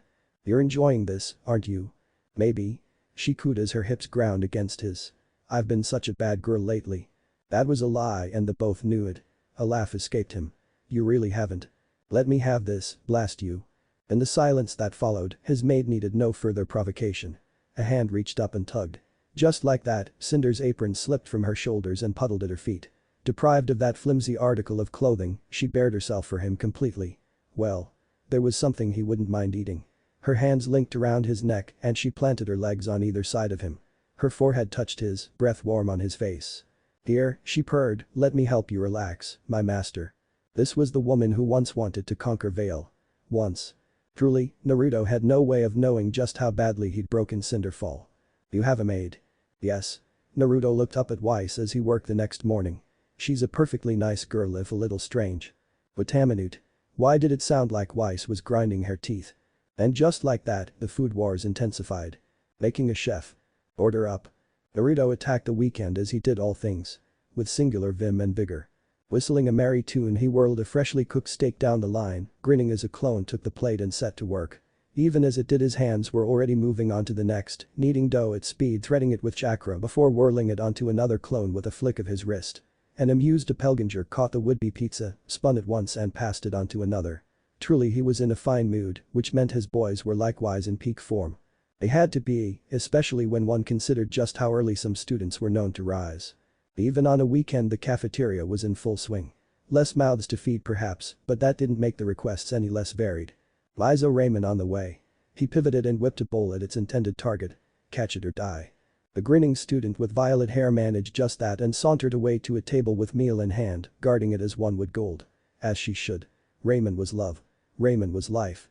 Some students had impeccable taste. Such of those were few and fair between. His ears twitched as a faint chime to the right informed him of another order. Glazed hoisin and sesame salmon bowl. The girl with dark skin and a blue beret waved her hand. "Here." The meal hit her open hands like a missile. She bowed once and scarpered with her prize before the crowd could swallow her up. Just as well, too. Grilled cheese. One of his clones whisked out another tray and was nearly set upon for his trouble. Poor bastard. You really shouldn't keep teenagers waiting. When they got hungry they got hangry. Nobody wanted to deal with a hangry teen.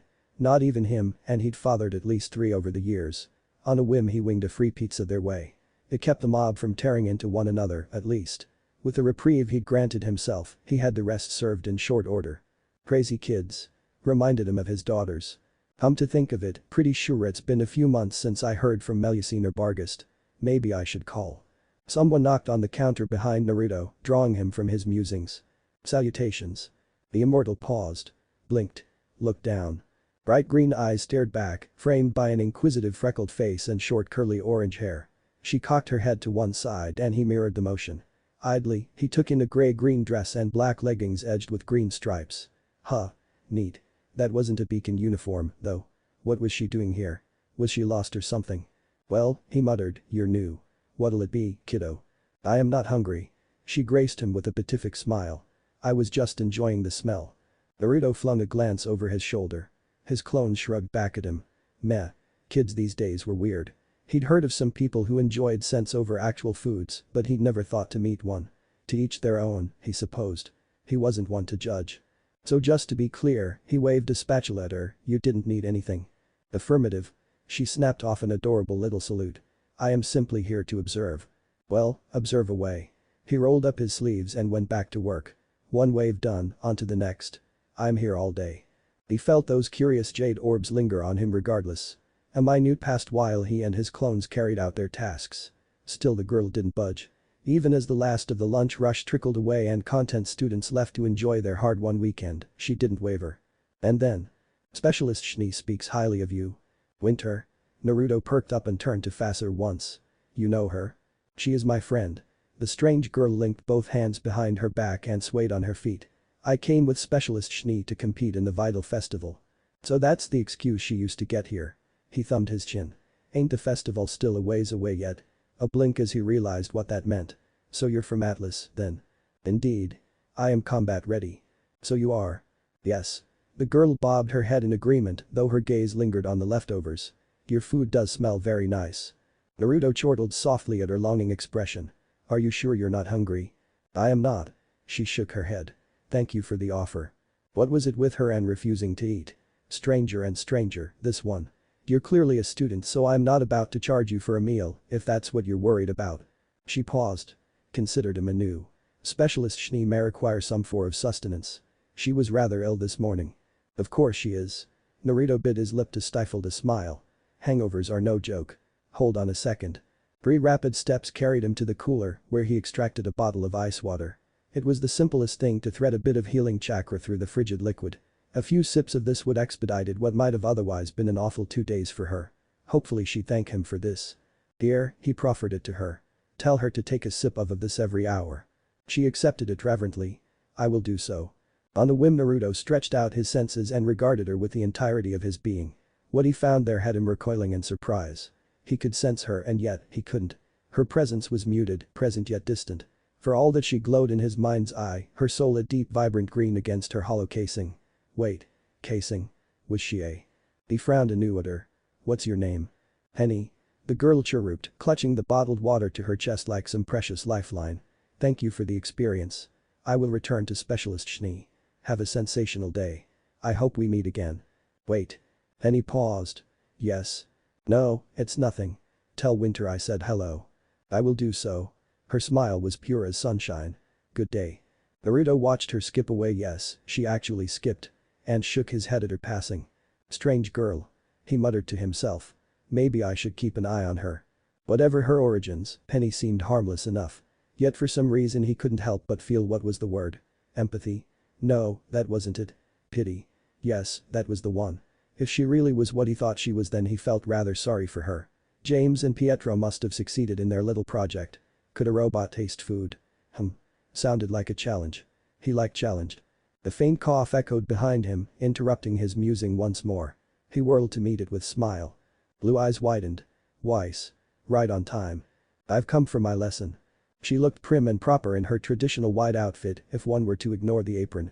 Really, he'd meant it was a joke, but it seemed she'd taken it seriously. Say what you willed about Schnees, but they kept their word. No sign of her friends, though. Odd. Team RWBY seemed nigh on inseparable these days. Maybe they had a fight. Where's your team? She lifted her chin a little. Out. Naruto leaned against the counter, trying to hide his smile. Out where? In the city. She all but bit the words out. He knew it was the most he'd wring from her at the moment. I'm on back then, he stepped aside and made way for her. We'll start with something simple. How about cookies? Everybody loves cookies. She huffed. I can do that. So long as you don't burn them. He placed one hand on her shoulder as he guided her toward the oven. Fire chakra reacts poorly when it's overstimulated. Weiss frowned. How poorly? Naruto mimed an explosion with his fingers and mouthed the word bang. Just once. Her already pale visage lost its color completely. Not that, then. Alright, just watch me and listen to my instructions for now. He turned away, sprinkling a bit of spice over a cut of lamb. Take notes if you like. We've got all day. He heard a faint rustle of paper.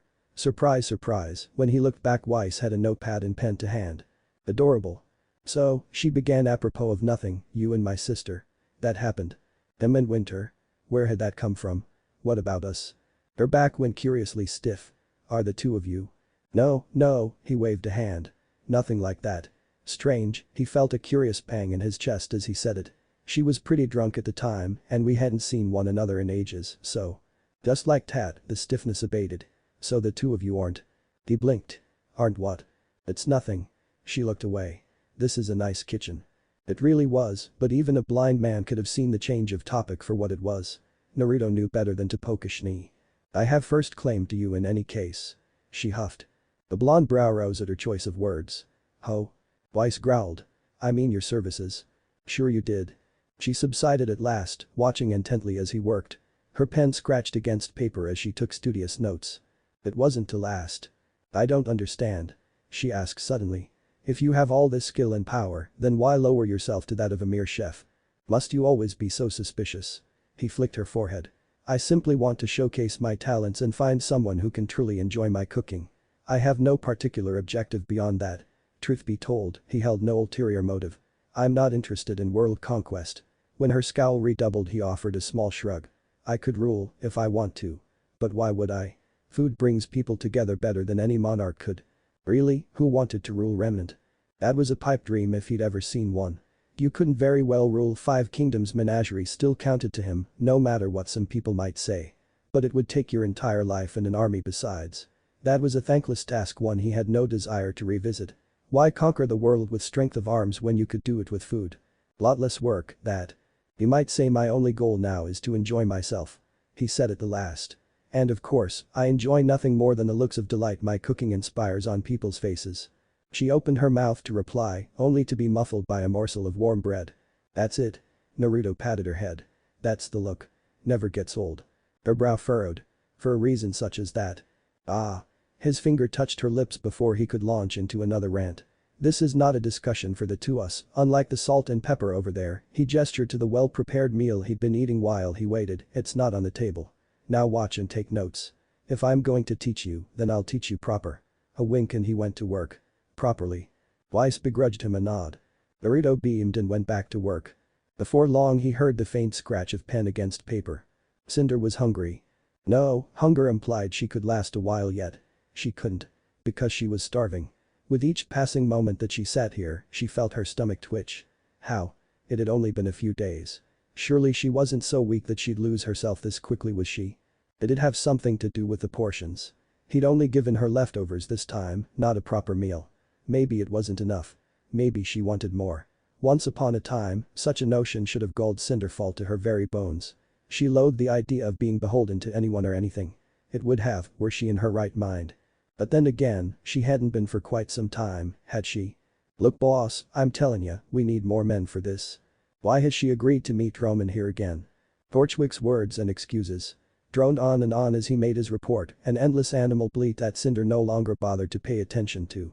She caught vague snippets of it, something about preparing to hit a shipment at the docks, but little more. She paid him lip service and nothing else. How much longer would this insipid meeting last? Cinder? Yes, yes. You'll have your men. She waved a hand flippantly at him. Are we done here? Her pawn scowled but didn't dare defy her. He knew better. Whatever her mood, he'd just assume she was cross over something else. She waved a hand at him in dismissal, not trusting herself to speak further, even as he beat a hasty retreat. Her mind was too frazzled to communicate properly, and her stomach twisted tortuously. Really, she wouldn't be cross if she could just eat something. One might think that a problem such as this could be solved by eating something. But she couldn't. Her taste buds had been spoiled to the point of no return. Regular food tasted like ash to her now. Her stomach wouldn't have it. No, it was Naruto's food or nothing at all. It was her drug, one she couldn't get enough of. She'd had dreams. Ambitions. And she still had them, but everything else was secondary to the food. The food was love. The food was life. The food was all. Long live the food. Oh gods, I've become a food whore. Thinking of it made things worse. Succulent sauces, meat that melted in her mouth, rice that tasted like sunshine itself, sweat beaded upon her brow. Her stomach growled. Her knees twisted left and right in thinly veiled agitation. No. Calm. She must remain in control. She would not cave to her base urges and bolt. For to do so threatened to expose her double life. The threat of complete and utter humiliation stayed her, if only just. Emerald finally noticed and fast her a curious look. Cinder, are you alright? You're acting strange. She blinked quickly. Too quickly. I haven't the foggiest idea what you mean. Her minion tilted her head. You're drooling, ma'am. Cinder wiped her mouth. You saw nothing. They must never know. Never. Ever. She'd sooner die than reveal this side of herself to anyone else. And if she couldn't, she'd slay anyone who witnessed her behavior. Never mind Roman and Neo or even Emerald and Mercury. The rest of Salem's inner circle would make an absolute mockery of her for this. Hazel might not care one way or the other, but the rest were another matter entirely. She shuddered at the thought. Odds above, she could all but hear Tyrion and Watts cackling at her, mocking her, denigrating her for falling so far, to say nothing of Salem herself. BZZT. Her scroll vibrated once in her pocket, prompting the would-be maiden to withdraw it in a flurry of motion. Cinder frowned, looked down, saw the message. Smiled as she read it.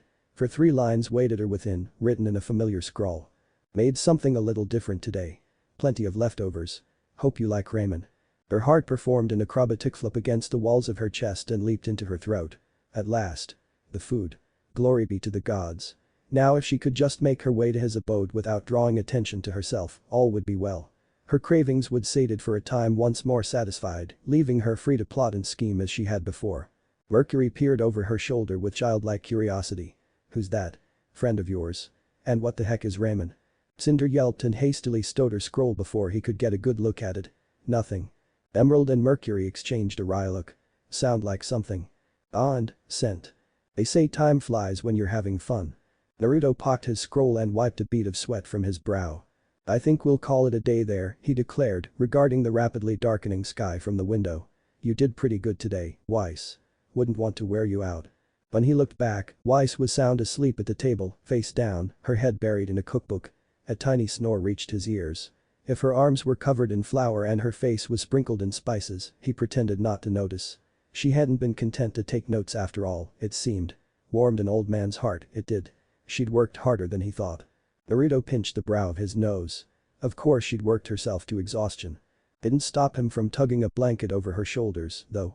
Silly girl. The devilish dish. Someone came back late last night. How was he? Weiss refused to rise to the bait. She was a shnee, and a shnee did not allow themselves to be poked and prodded like some love-struck lass. Not here, not now, and certainly not with the rest of her team grinning at her like a bunch of cats with a canary. Still, she did smile a little as she brushed her hair. And if there was a faint hint of color in her cheeks, well. Surely one would have mistaken it for the early morning light. And if anyone said otherwise, she'd stick them with Mertenister. He was quite nice, actually. She didn't look up while she coiled her hair into a ponytail. A fine instructor. The very essence of a gentleman. Judging by the drawling sigh that followed, those words were precisely what Yang Xiaolong didn't want to hear. Ah, boo. The blonde flopped back on her bed with a sigh. That's no fun at all. Where's the juicy details? You want details? A nasty little voice hissed in the back of Weiss's head. Ask my sister. She winced immediately thereafter. No, such thoughts were unbecoming of her. Weren't they? She and Winter had never really competed for something before. Much less someone. Time and age had prevented such petty sibling rivalry when they girls. Indeed, by the time she was old enough to realize just what Naruto might have been to her sister, Jacques had been poisoned. Shortly afterward, Winter ran off to the military, leaving her to shoulder the responsibility of the SDC alone. Yet now, when she thought of what she had seen between those two that day, an odd ache manifested in her chest. Weiss. Weiss. A hand waved before her face, startling her. Remnant to Weiss. Anybody whom? Ruby, stop that. She flailed at the pale palm, swatting it away. Get your hand out of my face. Sorry, not sorry. Her partner rocked back on her heels. You weren't paying attention. Long lashes fluttered in an irritated blink. Attention to what? What question? Yang leaned forward. Did he at least give you a goodnight kiss? Weiss whipped her pillow at Yang's head, empowered at least 2 glyphs. It struck the brash blonde dead in the face and sent her toppling out of her bunk with a squawk. When she tried to rise, another pillow sent her crashing back down to the floor and kept her there. True, she hadn't been paying attention. But that was no excuse for Yang to mock her. Really, it wasn't her fault. She had every reason to daydream. Yikes. Ruby peeked down at her twitching sister and winced. Remind me to stay on your good side. Don't want to end up like her. Weiss huffed, her temper mollified by Yang's groan. Refrain from making crass comments and you'll be quite safe. The little reaper beamed. Whatever you say, bestie. Ah, let her daydream about her teacher. Yang ribbed from the floor. Not like she'll get any. A spot of high color hit Weiss's cheeks. He's not a teacher. Besides. Such a thing would be, well, indecent. No. Yang grinned. Isn't he teaching you? Weiss made angry Weiss noises. I think he might be. Blake didn't look up from her novel, but her words carried weight all the same. A teacher, that is. Miss Goodwitch said he covers for her and Oobleck from time to time. Weiss perked up. That was news to her. And hadn't she left one out there? What about port? 3 eyebrows rose as one. What about port? Alright. She raised her hand to fend off their incredulous stares. I'll admit, I walked into that one. You did. But their resident bookworm wasn't finished yet. Still, he's quite the capable cook. She turned a page without looking up, seemingly ignorant of their attention. I like his seafood dishes. He makes a mean tuna melt, to say nothing of a casserole. Always the fish dishes with you. Yang sniggered. What are you, part cat or something? Blake's bow twitched. No. Ah, have your tuna. Weiss waved a hand. Some of us have a more refined palate. And what would you know about good food, Schnee? Golden eyes peeped over the cover, utterly devoid of mirth. You probably ate caviar all day back in Atlas. I did no such thing. She rather disliked caviar, thank you very much. Yang thumbed her nose. Watch out there, Weiss cream. You've got some competition. Lovely. First her sister, then the mention of that maid, and now this. This was the last thing she needed. Was it so wrong to want someone? For herself. Someone who treated her not as a Schnee, but as a normal girl. Make no mistake, her team was wonderful, and she adored them even if she did want to throttle Blake on occasion. But there was something about him that spoke to her as nothing else did. She refused to call it attraction. Not yet. Her pride wouldn't allow it. But she was curious all the same. Perhaps it was his stubborn refusal to quit. It might be his patience. For anyone willing to attend so many students surely must be a saint. Maybe it was pure determination in that he seemed determined to defy her expectations with every dish. Unfortunately, others had taken note of him. Winter was bad enough, but at this rate, she'd be beating girls off with a stick just to get her lessons. Besides, she'd seen him first. You really didn't. Ruthless reason betrayed her. Winter did. He was cooking for her long before you were a twinkle in your mother's eye. Then I found him first. Was she jealous? No. Certainly not. Her mind began to whirl. This would not do. Nor sir, it simply would not do. Something must be done. Someone giggled. It wasn't Weiss. All the blood drained from her face. She'd said that aloud, hadn't she? Against her better judgment, Weiss looked up. Yang's grin reminded her of a wolf, ready to pounce. Ruby didn't quite grin, but she was the one giggling. Blake's smile was insufferably smug, not at all hidden behind her book. Atta girl, Weiss cream. Yang pumped a fist into the air. Fight for your man. Another pillow sailed out to smack her in the face. Weiss dove on Yang with a mighty holler. You heard nothing. Winter found herself torn between her wants and her needs. Case in point. What she wanted to do right now and what she intended to do were two very different things. She wanted to retreat to her quarters, dive under her bed and pretend none of this happened. But what she needed to do, well. That was something else entirely. Her heels clicked harshly against the empty halls of Beacon as she stalked to her destination. The few passerby she encountered took one look at her stormy expression and made way. Just as well too. She was so lost in her thoughts that she might well have bowled them over without realizing it. More than once she muttered a half-hearted apology when she nearly ran someone down. Foolishness. She rebuked herself. How could I let myself slip like that? The hour was still early, and Winter thanked the gods for it. If only because there were so few to see her making such a spectacle. Her pale face burned at the reminder. She had made an utter fool of herself and must make amends now, lest he think her some drunken floozy. She was not a floozy. Even if she had rather enjoyed Naruto's hands on her, no. Stop. Cease. Desist. She gave her head a mighty shake, hair flying behind her as she walked. Really, the booze was to blame. Not her. She'd been so happy to see him and as such, had overindulged. Her emotions got the better of her. She tried not to think of the encounter with Weiss that followed. Nor the bitter argument which ensued. She couldn't remember much of that either. There would be time to mend things with her sister. For now her pride was wounded and she must attend to it. In all fairness, Naruto wasn't hard to find. Nor did he make any attempt to hide. And you really do need to eat more, Velvet. He was chastising a rabbit-eared Faunus in the cafeteria as Winter drew within earshot. Your fighting style burns up a lot of calories. Here. He shoved a rather sizable boxed lunch at her. This should tide you and your team over on that mission of yours. She accepted it with a wince. Isn't this a lot? It's meant to feed the 4 of you over several months. Make sure Coco doesn't eat it all. Now scoot. And good luck. The bunny bowed and scarpered with her prize, forcing Winter to make way. Even then she dithered, uncertain of what to say. Her knees quivered, threatening to buckle if she took so much as a single step. A finger twirled in her hair and she cursed herself for letting it down today. It had been a moment of weakness. A girlish flight of fancy. She'd wanted to see what he thought of it, but now she began to wonder if he'd ever notice at all. No. She was a specialist. She wouldn't falter here. Steeling herself, Winter mastered her legs and crept closer. One step now. Two. Three. She was nearly upon him. His back was still turned, gaze fixed firmly some new culinary creation she didn't recognize. A hand swept out, sprinkling a line of spices across the meat. Another brought a knife down upon it, dicing it into fine chunks upon the carving board. She peeked over his shoulder, entranced by his work. It really did smell quite nice. Her stomach twitched as the faint scent reached her nose. "I hear you." Winter stiffened, flushing like a child with their hand caught in the proverbial cookie jar. Naruto had yet to look back at her, but she could hear the smile in his voice. The amused lilt to his words. He sounded more amused than anything else. Not angry with her. Good. She'd only ever seen him angry once father had been poisoned shortly afterward. One simply did not upset the chef. Well. His wrist flicked, pushing the chunks of meat onto a plate, then drizzling them with a sauce she didn't recognize. "Are you going to stand there all day, or are you going to help me? You're not using your clones this morning." "Nah." He smacked his lips. "Got a bit of headache." "So?" A blue eye peeked over his shoulder. "You up for it?" Her eyes lit up. "May I?"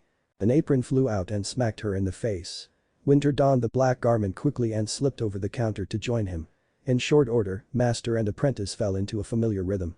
She was admittedly rusty after all these years, and he'd not taught her much, but she knew enough to help him. She gloried in it. This felt good. Right. Pure. As if he'd never left the manor. As they worked, she found her voice. "I wish to apologize for my behavior." "Finally sober, are we?"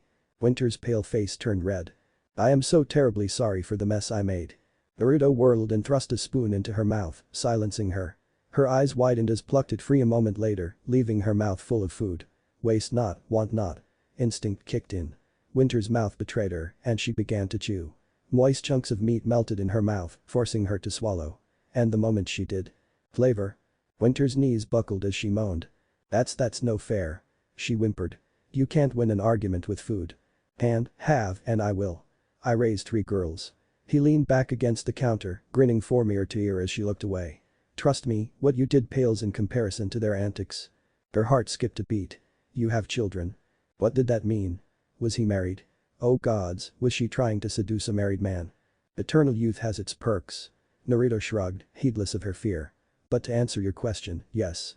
Only 3, all from the same mother." Winter felt her throat close. Calm. She must be calm. Where is she now? Gone. His expression became decidedly pinched. "No longer with us, I'm afraid. She didn't take to this world as kindly as I did." "She died, then." He hadn't said it, but she could see it in his eyes, that faint hint of mourning, not quite suppressed. Was it wrong that she felt relieved? Not for the poor woman's death, but the knowledge that she'd not impugn her honor. She had standards after all. "I'm sorry," she said instead. "Don't be." He beamed. "It was an age ago." A new thought nudged at her. "Your daughters, are they?" "Barghest, Bayab Sith, and Melusine." He recited them from Rhoda with ease. "Barghest's the eldest, Sith's the second, and Melusine's the baby of the group. She's always been a bit of a daddy's girl, that one. They're all out traveling the world. Haven't seen them for whom?" A rare frown marred his whiskered visage. "Years, I think. I call them every now again." If he saw her concern, he didn't show it. "They're good girls. Just clingy after their mother left." Quick as can be, he set the dish aside and laid it with herbs. "I should probably warn you, they can be a bit eccentric." Winter's frown redoubled. "When you say left, did you mean left or died, perchance?" He never had a chance to answer her. A blur cannon through the wall, bowled Winter over and slammed into Naruto. "Found you." Winter sprang up and flung herself out of harm's way as another blast rocked the cafeteria, half expecting an attack, bracing herself for pain. It never came. A bright eye creaked open to find a frightfully tall blonde woman easily head and shoulders above herself. Hoisting Beacon's chef into the air and squeezing him with all her might. "Appa." Winter choked. "Pa." "Herc." Naruto grunted, quite trapped in the intruder's armored arms. "Down, Barghest. You're gonna break your old man's ribs." Winter blinked. Once. Twice. Thrice now. An odd giddy thought hit her, then. "Wait a moment." She balked. Does this make me an ant, or?" The towering woman dropped Naruto like a sack of potatoes. The smatching eyes narrowed. "We have an ant, now." Winter frowned. "Wait, who is we?" Her words peaked into a yelp. All she realized, this Barghest woman hadn't come alone. Her sheer size had simply concealed the others behind her. By the time she realized this, it was already too late. Someone absolutely squealed and additional blurs slammed into Winter, all but riding her down to the floor. Stars spun before her vision, leaving her to glimpse wild eyes and wild hair through bleary eyes. It would appear her intended hadn't been kidding. Not a bit. Somewhere behind her, she heard Naruto sigh. I warn ya. Down and dirty, fragment. Welcome to the family. Winter wasn't sure this qualified as a real family. That said, she wasn't about to question three girls with monster strength. Least of all when they were fawning over her. Well. A tiny tired voice in the back of her head sighed, this is my life now. Of the unlikely trio currently admiring her, only the largest bore what was her name again. Barghest. Yes. That was it. Even a passing resemblance to Naruto. The others even less so. The redhead currently fussing over her shoes didn't look a thing like the bemused blonde looking on, while the little white-haired girl peppered her with so many questions that she couldn't possibly keep up. She struggled in silence to recall their identities lest her mentor need remind her once more. She wouldn't be able to take another burst of embarrassment like that. Right, she rallied. Think. The redhead was Baobhan Sith, an unusual name, but she'd not knock it, while the smaller one was her name started with an M. A sharp tug on her hair had the specialist jumping. Ow. Melusine. In the end, it was Naruto's call from the kitchen that saved her. Don't pull on her hair. That's rude. But it's so pretty. His youngest daughter cooed, running her fingers through her. And just like mine. That's very nice, but ask before you play with her hair. A distant clamor caught here. No Barghest. Not like that. You'll burn the roast. The moment he looked away, a hand darted toward the back of Winter's head. The startled Shni had all of an instant to protest. It availed her not. Even as she opened her mouth to argue, those nimble fingers did something and her hair tumbled free from its bun. The little knight hummed, content in her mischief. You really do look like my mother. Winter's mind rebooted. It had never quite occurred to her that she might have them. Children. Just thinking of it turned her world topsy-turvy. No. She mustn't think like that. It was inappropriate. And yet her mind betrayed her like a bashful blizzard. Her hands flew to her face as she imagined a little boy tugging at her arm. Bright blue eyes framed by whiskered cheeks and pale platinum blonde hair. It was too much, too hard, too fast. Her heart leaped into throat. She lost her balance. Winter made happy winter noises and crashed to the floor in a dead faint. Barghest raced over and nudged her with a boot. Did we do that? Oh no. Melusine mirrored her expression. Is she alright? Baobhan shrugged. She's lost in her own little world. Naruto heaved a sigh. Girls. Weiss blinked. First once, then twice. Finally thrice now, as she struggled to take it in. She took a deep breath. Inhaled, exhaled. This mustn't register on an emotional level. She was above such pettiness. It didn't bother her. She was calm. She felt nothing, her heart was cold as frozen ice. Yes, this did not bother her in the least. It bothered her a lot. What in the blue hell happened here? Given the sight before her, Weiss felt she could be forgiven for a bit of crass language. She'd come down for lessons and stumbled into this mess. Her dear sister lay sprawled on the kitchen floor. Weiss could only pray she was sober this time around. Her face redder than Ruby's cloak. Steam rose from the elder Shni's scarlet visage as a torrent of gibberish poured forth from her lips. Had that been the end of it, she might not have minded. But who in blazes were those three women and why did each of them have whiskered cheeks? Oh? The tallest of them, a great beast of a blonde, saw her first. And who's this? Do not. Naruto thrust himself between her and the trio before they could descend upon her. One stunned Shni is bad enough. As for you, perfect timing. He looked up from her sister's prone form. I'm afraid we might have to delay our lesson today. Your sister is a bit of a mess right now. Winter moaned where she lay, eyes rolling in her head. Babies. Naruto winced. Don't suppose you could. Weiss pinched the bridge of her nose. She could guess. Take her back to her room? Naruto clasped his hands and bowed his head. Please and thank you. I'll make it up to you. He'd best. Weiss huffed a little. Inevitably, her gaze was drawn to a nearby pastry upon a platter. Strawberry. Well, if she had to leave then she'd at least sample one of his snacks. Her heels click-clacked against the kitchen floor as she stepped forth to claim it for herself. I'll just have a bite before I go, then. Before he could protest, she plucked the sugary confection from its plate and brought it to her lips. Wait. Naruto's warning fell on deaf ears as her mouth opened. Not that one. Weiss took a dainty bite, something to curb her appetite, nothing more. One bite. That was all. What could possibly be the harm? What indeed? Flavor exploded across her tongue. Her body locked up and her world went wide as her every sense betrayed her. Even her knees buckled, quivering before a sudden and sheer burst of delight. A noise fled from her lips, one she would later realize to be a moan. And her clothes exploded. They physically shredded themselves, flying froth from her body. Credit where it was due, she reacted quickly. Her eyes bulged and she dropped down, covering herself with a shriek. What is this? To be fair. Naruto raised a finger. I warned you. Girls. Maybe go with her. Get her some clothes. 3 pairs of shining eyes rounded on her. Weiss didn't even have time to whimper. They spirited her and Winter away in a swirl of silk. They hit without warning. One moment Naruto was watching them go, shaking his head at the madness that was his life and contemplating another culinary creation. Nothing more, nothing less. In the next, a slender form crashed into him from the side. He recognized a faint scent of fire and ash immediately. A sigh stifled itself against the back of his teeth. Today was going to be one of those days. Food. A thin, almost reedy voice whined in his ear, a far cry from its former strength. Now. Hello Cinder. He didn't look up from the task at hand. Is it that time already? And how'd you get into Beacon? She tried to hiss at him, but all that emerged was another whine. Please, she begged, grinding herself against his leg. I'm starving. I'll do anything. You sure about that? I gave you leftovers just the other day, aren't you being a little greedy? Her silence was telling. Naruto sauntered into kitchen with a rueful smile. We eat. Cinder trailed after him as a starving dog might their master. Damn you. .0.0.0. What did I just see? Something was amiss here, but what? Emerald ducked back down past the window. No. She shook her head. This had to be a part of the plan. Cinder must have a reason for acting like this. She must. Right. Morsels and meals. The gods were laughing at her. Weiss just knew it. Somewhere, somewhen, somehow, the brother gods were looking down upon Remnant from on high and actively enjoying her misfortune. It was the only explanation that made a lick of sense these days. Her life had been well, not simple, but orderly. Her career set in a neat pattern, determined to follow it to the exclusion of all else. She would go to Beacon and pick the perfect partner for herself, find a team, lead said team and.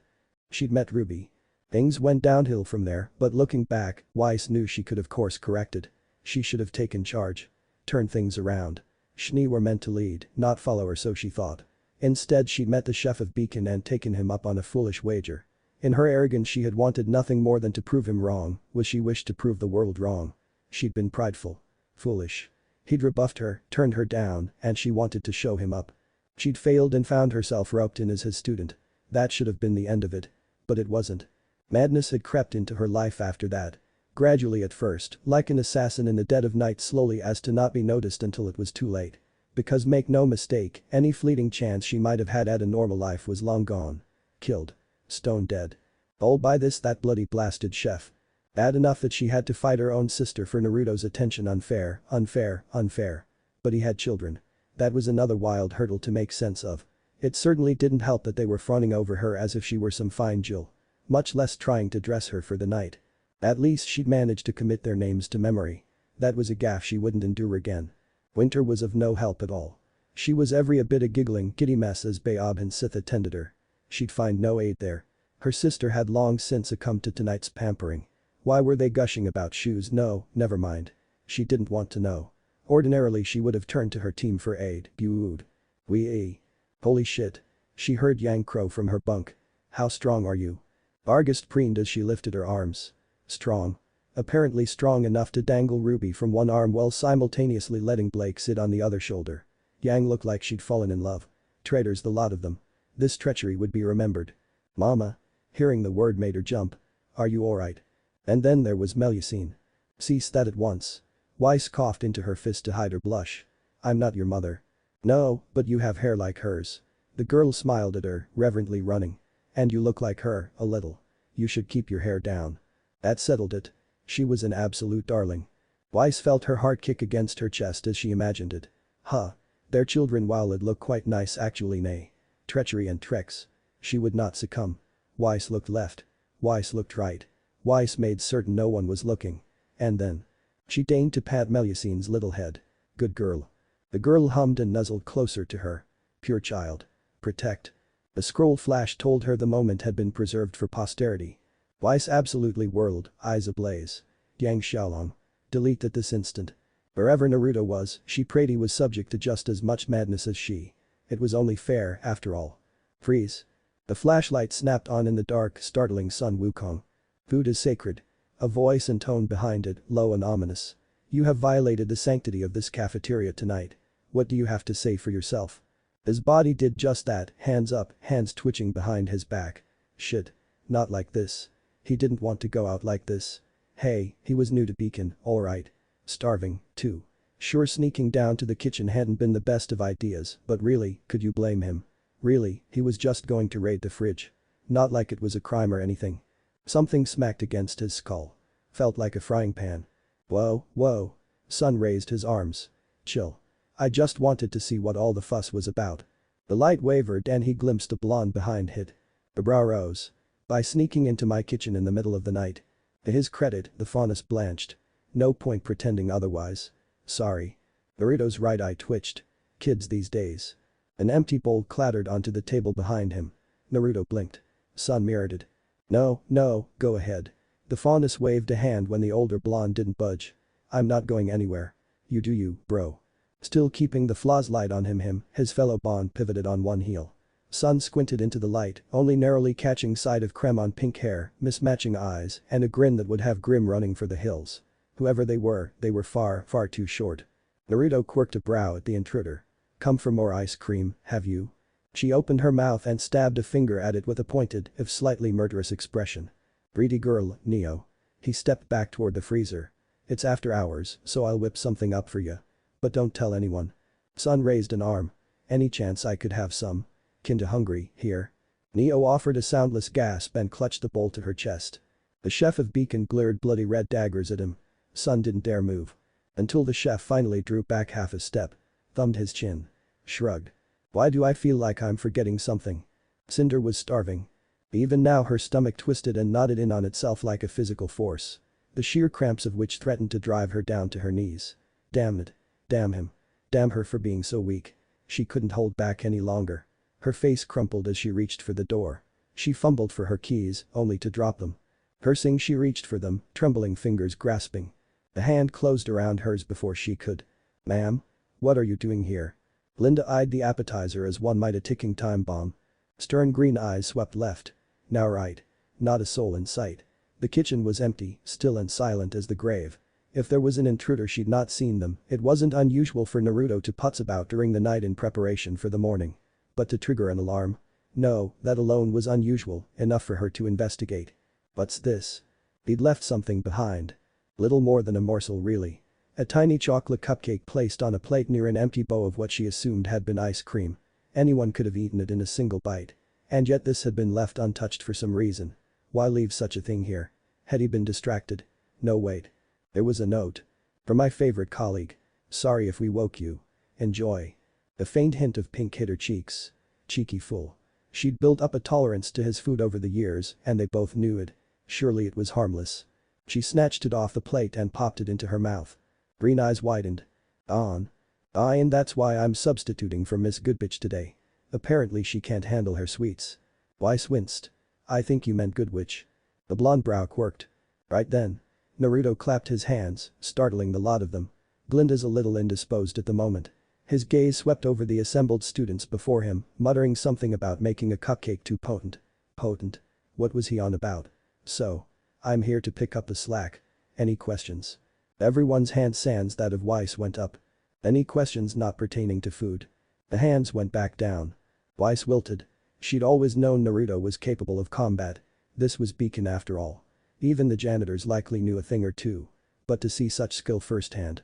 That was a privilege, one above and beyond what he had taught her in the kitchen. She swore she'd make the most of this opportunity. Okay. The older blonde cracked his neck from side to side, producing an awful pop each time. Let's see. A fist smacked down into an open palm. I've got it. Today I'm going to teach you lot what happens when you find yourself facing a superior opponent. A murmur rippled through the students. Weiss winced. She didn't like where this was going. But I'm pants when it comes to paperwork, so I think a practical demonstration is in order. His gaze roved over the lot of them, searching for something. Evidently he failed to find it. Because those whiskered cheeks fell in a frown. Whatever. Naruto grumbled like the surly chef he was. Can't believe I agreed to this, alright, come at me. Yang's brow shot in her hair. She touched a finger to her chin. You talking to me? No, I mean all of you first years. He beckoned lazily.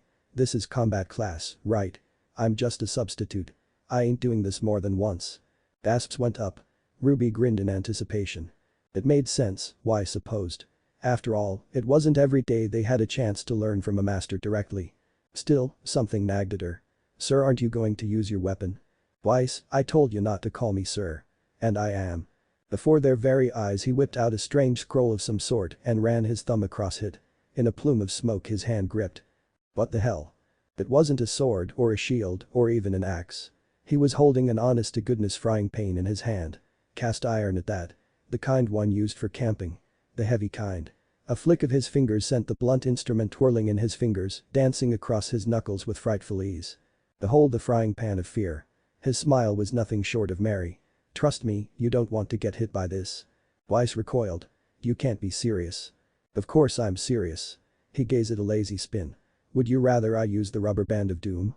The whimper of fear went up from the second and third years. Not that. Coco hissed. Anything but that. See? She understands. Alright, first years. Naruto beckoned with one hand. We're wasting daylight. I've got lunch to prepare. So let's see. His free hand rose, sweeping over them. RWBY and JNPR. Team SSSN2, well you're at it. Come on up now. His smile had far too many teeth. Don't be shy. No one budged. No. Then I'll have to call my associate. He placed 2 fingers to his lips and whistled. Neo. The air unfolded behind him and a petite girl appeared from the ether. Someone whimpered in the back. Weiss wanted to whimper herself. Wild pink-brown hair and mismatching eyes aside, the chef's associate didn't look all that friendly.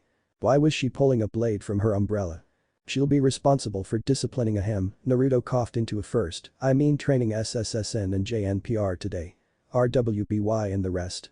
You're with me. Not a soul moved. Really? The chef blew out a breath, shoulders slumping. Relax, he drawled. I told you to attack me. I'm hardly going to revoke your meal privileges over this. Tell you what, a hint of wry amusement touched those whiskered cheeks of his. Winner gets a full-course meal from yours truly, no questions asked. Blonde brows wagged at them. I'll make anything you want. Ah. As if they were enough to incentivize the others. A roar went up behind her. Ruby lunged with a war cry that would surely put fear into the hearts of mortals everywhere. For cookies. Really? Blake wasn't far behind. For tuna. Mercury took a sharp step backward. Re-eyed, they're clearly cracked. I'm not feeling well. Any chance I could be excused? Naruto whipped the frying pan at the back of his head. The silver-haired boy toppled like a fallen tree, but the pan didn't stop there. Still airborne, it boomeranged back and landed in its master's waiting hand. From there he used it to catch Ruby's scythe on the round edge and drag it down. Her teammate had enough time to squeak in surprise. Nothing more. The pan parried. The pan punished. Bonk. They wrapped Ruby smartly across the head. She slumped to the floor, eyes spinning.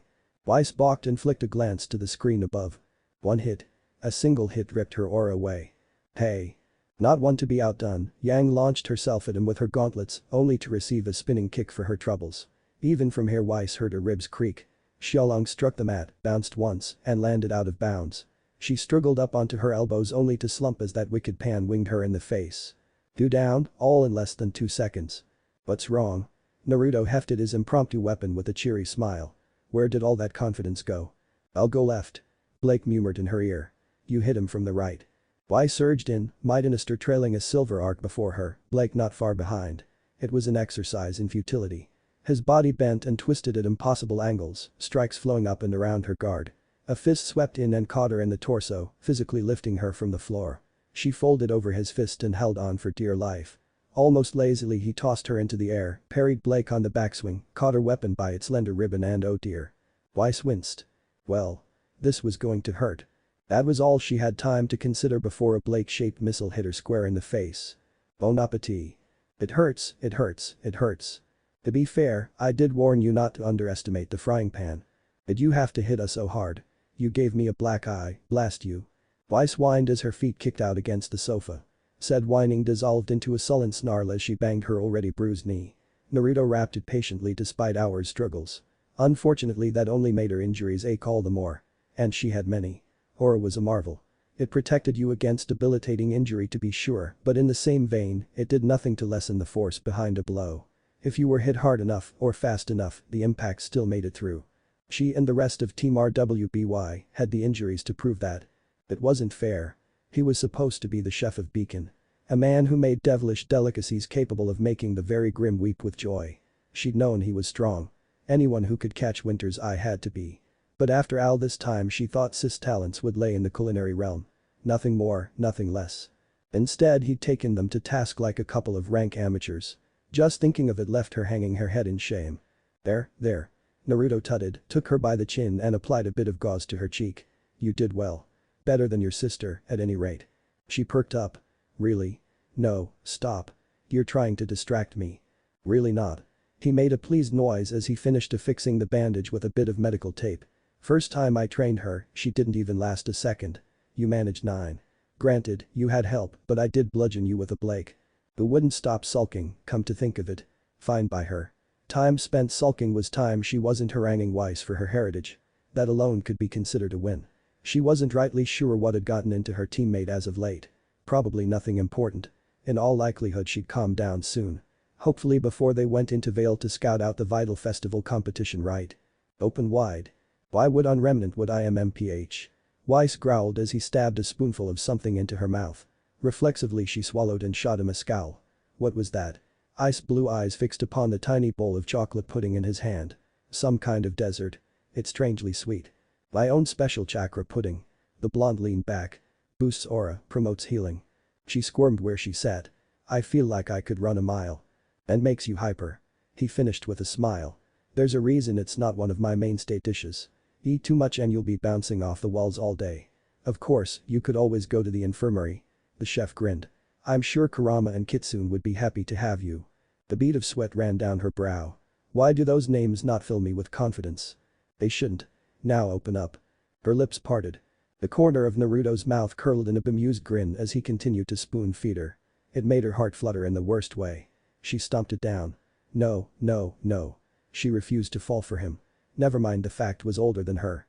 She only wanted him for his culinary capabilities. Didn't she? The fact that he could fight shouldn't mean anything. And yet it did. Still, this gave her a leg up on Winter, did it not? Ha. Weiss made a pleased noise. Things were looking up. If it makes you feel any better, that's the last time I'll be hosting combat class for a while. Naruto made conversation between bites. I'm sure Glinda's learned her lesson by now. Good food can kill as much as it can heal, you know. After all, there's only so much stimulation the human body can take. That's why we make sample sizes. If I put my best into a single dish, well, let's call it an out-of-this-world experience. You saw what a good sample did to good bitch. You mean good witch? He tittered. I know what I said. His words drew a tiny smile from her. You're incorrigible. Nope. That silly little smile had her heart kicking against her chest all over. Just a chef. Now say ah. She closed her eyes to hide her flush and complied. At that very moment the door clicked open. Sir, Winter slipped in with nary a sound. I had a question about a recipe. Winter saw them. Locked eyes with her. Weiss scowled. It was war. Cold water splashed onto her face. Emerald woke with a start and a yelp alike.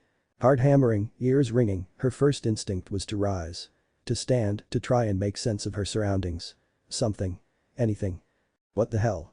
That was made somewhat difficult by the blindfold and the chains shackling her to a metal chair. Panic bleeded in her heart and she thrashed upright. Tried to break her restraints. Grimaced as those iron links bit deep into her arms and thighs. She didn't have even the slightest wiggle room.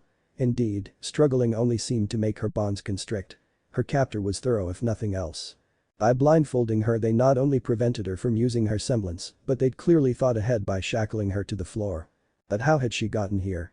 The last thing she remembered was cornering Cinder at that strange house. A wild look in her mentor's eyes as she asked her something her frazzled mind couldn't recall what, and then. Pain. Had she been ambushed? Taken by surprise? Knocked out? Someone must have struck her when she wasn't looking. It was the only thing that made a lick of sense. Where was Cinder? Was she alright? And why was it so damnably quiet? She couldn't hear a thing. No, wait. She told a lie. A faint chime echoed somewhere behind her. Emerald strained her ears, desperate to glean what little she could. She heard heels click across the floor, slowly, purposefully drawing closer. The dull rasp of steel. Like a weapon being drawn. Emerald's heart leaped into her throat. Was she going to die here? Panic warped into terror. No. Surely her kidnappers wouldn't go to such lengths only to kill her. Would they? Oh gods, she was going to die. A hand touched her shoulder. I had hoped it wouldn't come to this. Wait. She knew that voice. Ma'am? Is that you? Without warning the blindfold was torn away. With it came not light, but absence of it. The room was dark and small. Lit by a single stubby candle mounted on a table. So worn as to be little more than dead wax. A dying flame cast monstrous shadows against the walls and ceiling. She couldn't see a thing beyond them. Didn't do wonders for her confidence, that. But she could see the woman standing before her. Cinder. Her mistress stepped forth, right arm noticeably concealed behind her back. Eyes of molten gold gazed down at her. Judging her. She felt unworthy before such power. You always were persistent, dear Emerald, her master finally spoke after a moment's pause. Too persistent. He'll be so angry with me. I don't understand. Emerald strained against her restraints with an anguished noise. What's going on? What did I do? Worry not. A hand cupped her cheek. She leaned into it. All will be made clear once I convert you. Convert. Cinder's hidden arm came into view, bearing a single plate. Atop it lay a single chocolate cupcake, topped with white frosting. It smelled well, delicious, frankly. Sweet, while not being too cloying. As though it had just been made. She felt her mouth water just looking at it. She'd not eaten anything since breakfast. Eat this, or die. Cinder's smile was death incarnate. That is the choice before you. Not much of a choice. One bite. That was all it took. And then Emerald Sustrai was lost. Dining with darkness. Did I do good? Naruto slapped his forehead. Slapped it so hard he gave himself a headache. Cinder, why? Patience, an eye for detail, and a strong sense of smell. These three things were essential for any true chef. Well, at least in theory. In truth one needed a dash of madness, a pinch of joy, and just a dusting of love to truly make a divine dish. Naruto these fundamental truths better than most. Hell, he'd been the one to put the theory into practice. He had wrote the book, broke the mold, tipped the scales, all that jazz. He'd crafted dishes to make a man's knees weak and women swoon, creations that kept immortals themselves at bay. After all, when one cooked with chakra one had to be careful not to burn oneself. He'd seen and done it all, few things could truly surprise him anymore. Which made the sight before him something of an anomaly. Cinder. Yes. Why is there a girl tied up in my kitchen? Cinder somehow managed to look both sheepish and smug in the same instant. Smug because she apparently had a captive, sheepish because she was still wearing that risque-made uniform of hers. He wasn't quite sure how she pulled that expression off. Even as she stepped aside revealing her victim, one Emerald Sustrai, gagged and bound to a chair. She was following me. So I took her captive. She's a spy. How stupid did she think he was? Cinder, that's one of your minions. And what if she is? Blasted girl was going to make him ask. And you fed her some of my food, didn't you? She flinched, making him think of a child with their hand caught in the cookie jar. No, I didn't. He pinched the bridge of his nose to stifle a sigh. Yes, you did. No, I didn't. The blonde brow quirked. One more lie and you lose your food privileges for a week. She whimpered like a kicked puppy. It was strangely at odds coming from a grown woman. Alright, she's mine. And did you already feed her something I made? Yes. She hung her head before him. Then why the charade? Her face flamed. Can't you let me preserve some small scrap of my dignity? Considering you wanted to kill me beforehand. No. He smirked her way. No, I cannot. Fine. Have it your own way. She gave a growl and yanked the gag out Emerald's mouth. Kill her, then. Emerald made startled emerald noises. In the end, Naruto found he couldn't help but take pity on the poor thing. Sorry about that. He stepped to the poor girl and patted her head. Are you going to behave? The illusionist nodded fervently as he untied her. I'll be good. Great. He clapped his hands. Now then, since you're new to our little group, I'll cut you some slack. If you misbehave you won't be punished. Ha! Cinder will. The aspiring maiden glared golden daggers at her minion. You needn't worry about that. Emerald will be on her best behavior, won't you? Why yes ma'am. Her minion yelped and babbled an affirmative. Of course. Food was love, food was life, and he made some demented dishes. Now that she'd had a taste of his culinary creations, she probably didn't want to let them go anytime soon. Nevertheless, he saw the question in her eyes long before she spoke it. But what about Salem? She had a plan, the vital festival. What about her? He fired an inquiry of his own right back. She won't do a thing now. She doesn't dare.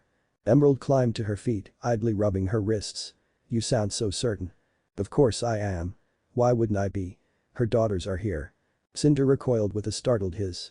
Those three. Yup. Who did you think their mother was? Cinder opened her mouth to retort. Go ahead, say something clever. See what happens. Her jaw snapped shut. But girls. Now, I've got a school of hungry students to feed. Do try not to burn the place down while I'm away, Mercury leaned back from the window, retreating 3 steps at a time. Madness. Absolute madness. The hell did I just see? Naruto looked up and saw him. Smiled, now. The blonde bastard waved his way. Mercury gulped and all but bolted. Nope. Not dealing with that. Beacon's cafeteria was curiously energetic these days.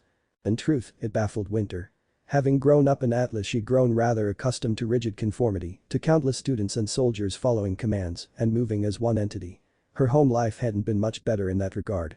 Before his untimely poisoning, Jacques had wanted her to be nothing more than a worker bee, someone growing up in his image, following orders like a good little drone. There was none of that here. Everywhere she looked she saw so many colors, clashing personalities and teams alike. It never would have worked in Atlas. Yet somehow it did in Vale. All because of one chef.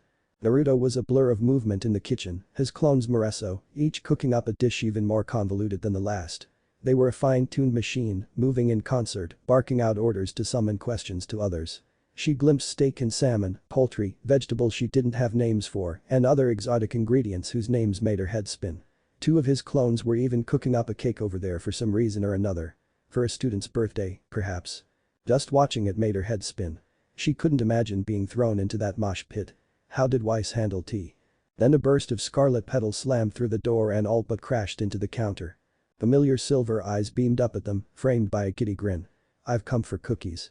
Naruto exhaled the long-suffering sigh of a doomed man. Winter. She tiled her head at him. Sir. Naruto turned a baffled look on her. Am I losing my touch? How can someone eat only cookies? A curious question given the circumstances. Weiss seemed oddly fond of this girl almost as much as Naruto. Too bad. He was her chef first, cooking for her since she was small. Now that she'd finally found him again after all these years, Winter had no intention of letting go. If her little sister wanted him to be her chef, then she'd have to fight for him. Ruby smacked her hands on the counter. Cookies. Now. Please. Naruto frowned. Ruby, I'm a chef, not a baker. I can hardly keep on giving you. She clasped both hands before her face and held them up, silver eyes shining. Please. Fine, fine. He relented to something Ruby had said. I'll make you a batch. Yes. The rowdy Red Reaper pumped a fist into the air. But this is the last time. He flicked her forehead with a finger. You need to eat more than these if you want to grow up big and strong. She kicked at the floor, looking like a sad kitten. You mean I can't have them anymore? You can still eat cookies, just not only them. Understand? Her eyes lit up again. Okay. Great. Winter, be a dear and help me with this. You've stood there long enough. Me? She balked, only for him to fling a white apron at her. I'm not prepared, my heart isn't ready. Then make it ready. Naruto took her by the wrist and guided her behind the counter. Jacket off, it's going to get hot back here. You still remember how to bake, right? Yes, but isn't why supposed to. Today's her day off. Ruby chirruped. You're here, so now you're it. Make with the cookies. And what, pray tell? Winter quirked a brow her way. Exactly is she doing in her free time, Ruby? Meh, Weiss's teammate plunked down into a seat. Something about killing a bunch of Grimm in the Emerald Forest and mastering her semblance. I think she mentioned a night. Ah. Realization broke like the dawn as she slid out of her jacket. So that was her aim. She intends to fight me, then? I look forward to her efforts. Hey, hey. Naruto bumped her hip with his as he marched to the ovens. Less talk, more making food. Winter's squeak of surprise was almost girlish. Ruby giggled. Report, Mercury. Mercury knelt and regarded the seer before him. Ghastly things. He hated using them. Well, I don't how to say this, boss, but I'm pretty sure Cinder and Emerald have gone crazy. Have they now?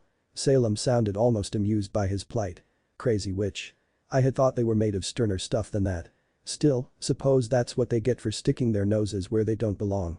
Had I known he'd taken up residence in Vale, I would have warned them away. It matters not.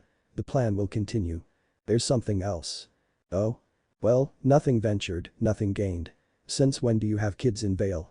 The stillness that followed proved suffocating. And then. I will tan his hide.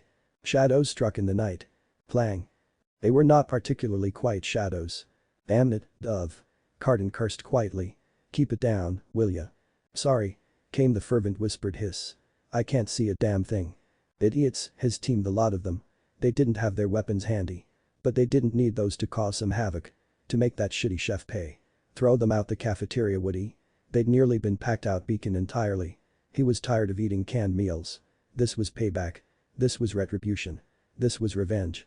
They'd start with the ovens.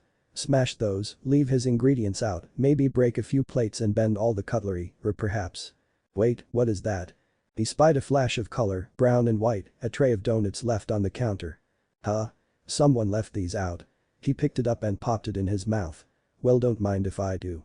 Dove, Sky and Lark each snatched one for themselves and went about their business. Sabotage was hungry work after all. They began with the plates. Smashing me on the floor. From there they went to work with the utensils, bending and breaking them. Next came the fridge. That was locked, but Lark had brought his lockpicks. That left the rest of them to sabotage the ovens. Break a gas valve here, crank up the heat there, and the chef would have a nasty surprise tomorrow. Strange, though. Carden kept finding trays of donuts scattered about. Ah, well. More for him. Wow. Carden had only just swallowed his third donut when a low voice intoned behind him. I thought you lot might try something, but I didn't think you were this stupid. His body locked up. MMMPH. Carden stumbled, tried to catch himself on a table, but his arms wouldn't work. His very body locked up. The world went sideways as he banged his head on the counter and flopped face-first onto the floor.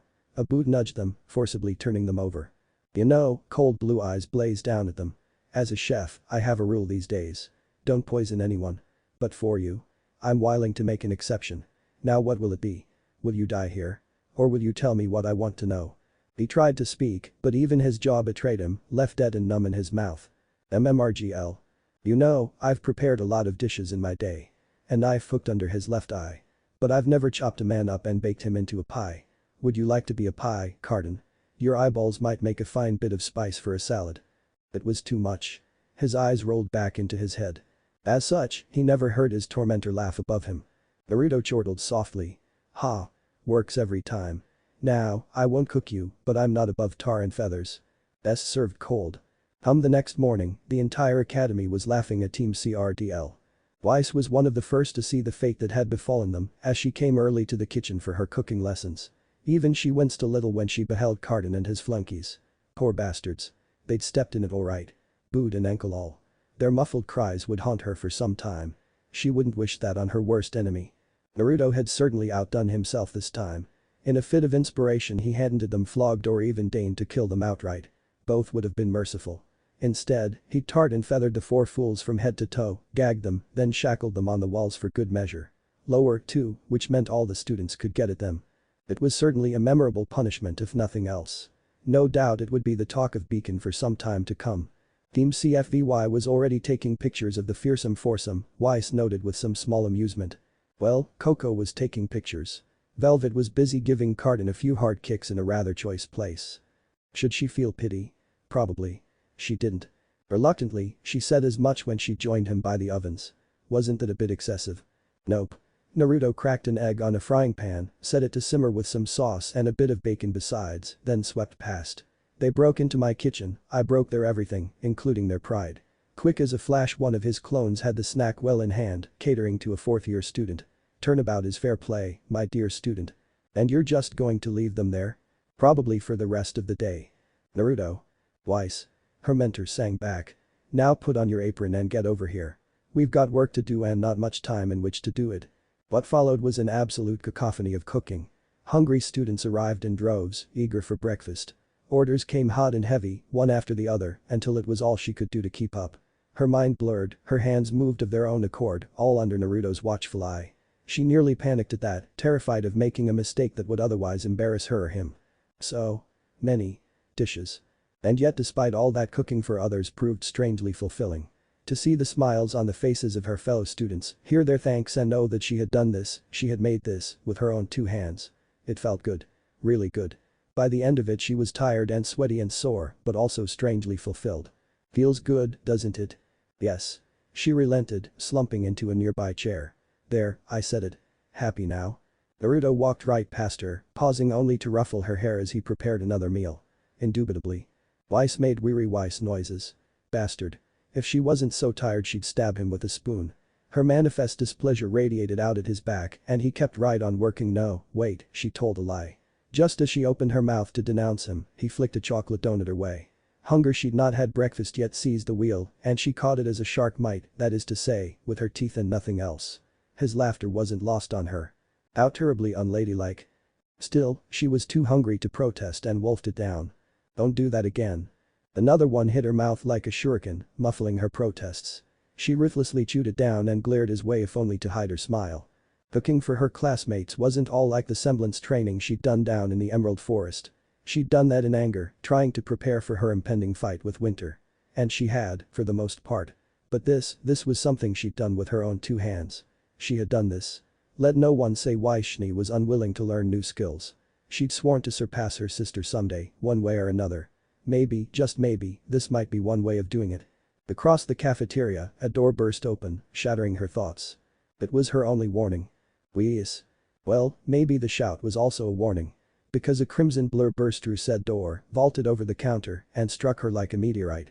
Weiss went down as did her chair. With a squawk. Ruby all but rode her down to the floor, practically planting herself in her lap. Pale hands took hands of her shoulders, and silver eyes filled her vision. Her pale face flamed pink. Close. Too close. Her captor leaned in.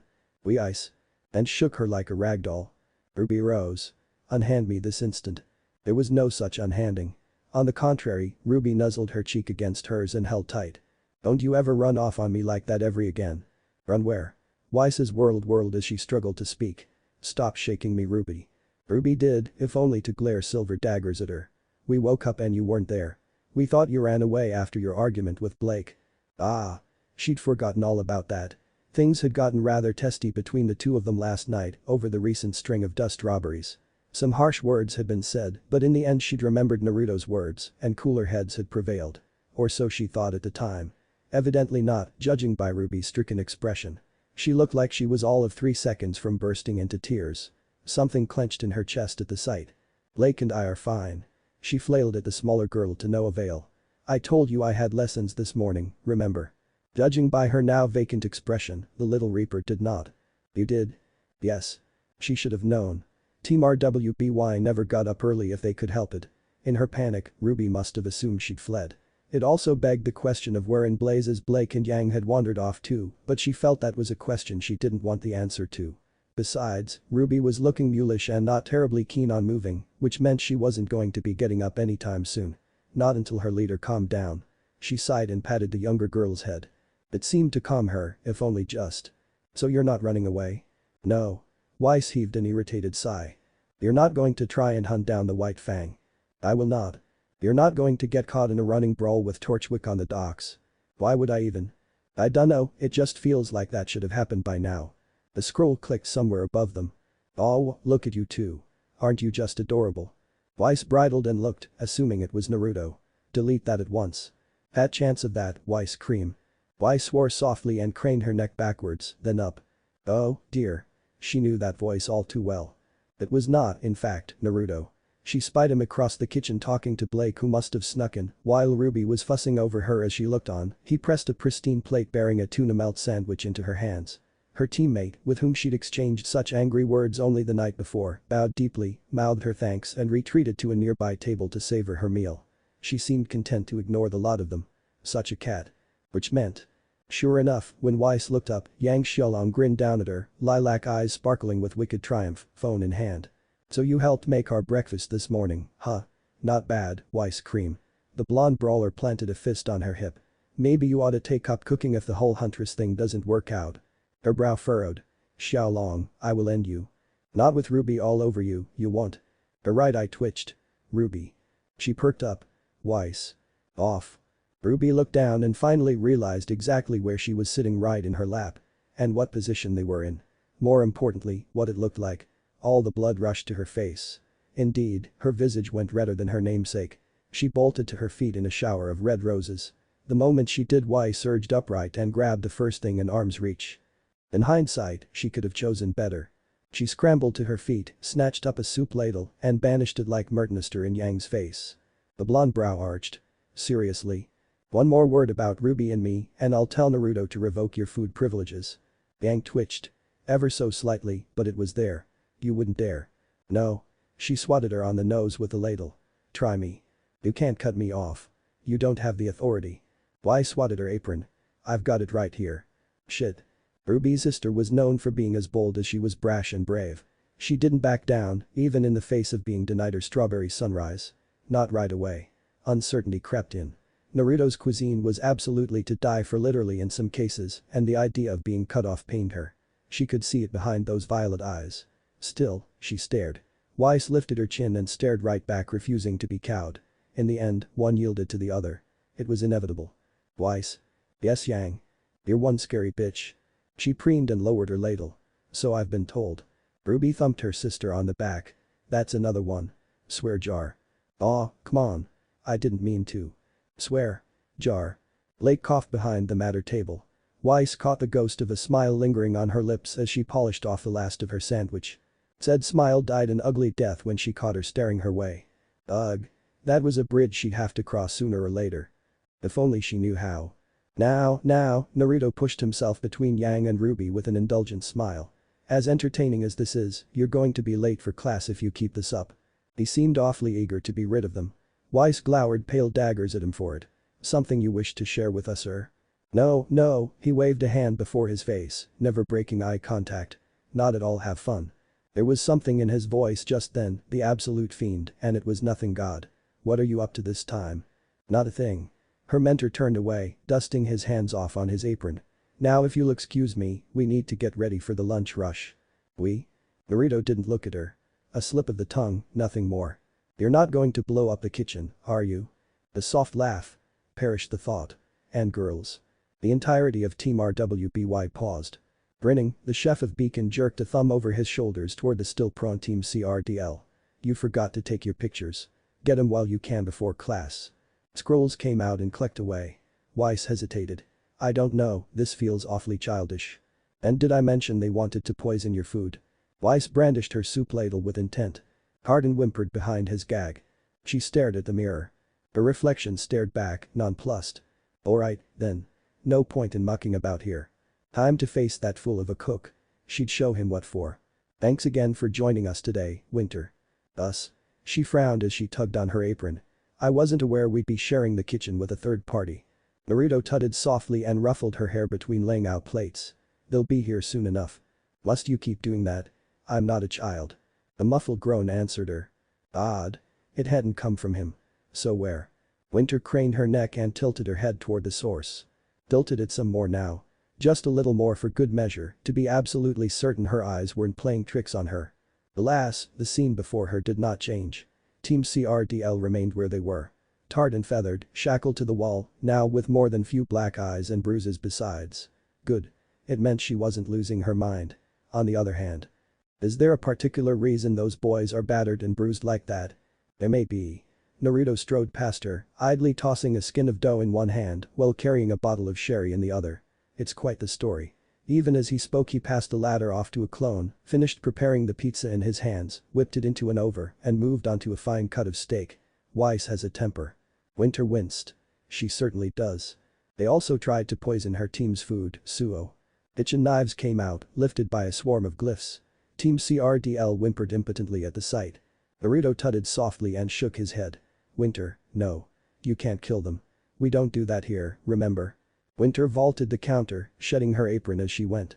I don't want to kill them, I just want to cause a little pain. No. Little hands rested her backward she could reach them.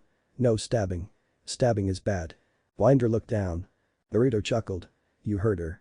Belatedly she looked recognized little Melusine hanging off her elbow. Apparently she'd elected to join them today. The girl looked absolutely adorable dangling from her arm. Her pout, even Moreso. No sign of her sisters, though. She shuddered to think what Barghest and Bayob and Sith were up to, given their absence. Nothing good most likely. Something involving shoes or boys, probably. Honestly. Whomever their mother was, she'd let those two become absolute hellions. Still, this one at least, was pure. Fine. She lowered her arm with a sigh. I won't stab them. Good. Winter let herself be led back into the kitchen by the hand, grumbling under her breath for every step. She could always grill those fools later. It wouldn't be quite so sweet, but it would suffice. She forced herself to look on the bright side, for a silver lining, as it were. Obstacles or no, they were relatively alone. She'd take what she could get. This was her chance, this was her moment. Opportunity knocked. While Weiss was busy with class and the lunch rush some hours away, she could speak freely. Surely little Melusine wouldn't mind. She let go of her hand and seemed content enough to help Naruto's clones prepare another meal. Which left the opening gambit to her. There was just one tiny problem. She didn't know what to say. Winter's mind flailed frantically, seeking a conversation topic and finding none. At last, one came to her. Wasn't there that dance coming up? Of course they weren't strictly students and couldn't attend as such, but the headmaster had been asking after chaperones. Yes. She congratulated herself for her prudent thinking. That would do nicely. Sir, I wanted to ask you something. Naruto looked up, hand stained with flour. All the words clogged in her throat. There is that is to say would you like to. The doors slammed open and ripped themselves from their hinges, putting paid to that thought. Naruto Uzumaki. A furious voice boomed behind him, full of wrath. Cease your cooking and hearken to me at once. I would have words with you. Naruto looked away from his preparations and cocked his head. Pivoted now. Swore softly for good measure. Winter joined him not a heartbeat later. Her stranger stood before them. Not a girl, but a woman. Initially, Winter couldn't tell if their face had been scarred by those pulsing red veins in her visage or if she really was just that pale beneath all that heavy concealer. Was she trying to hide something? And her eyes. How red they were, the very sclera dark ominous black like so much tar. That ominous gaze contrasted wickedly with her long nearly to her waist.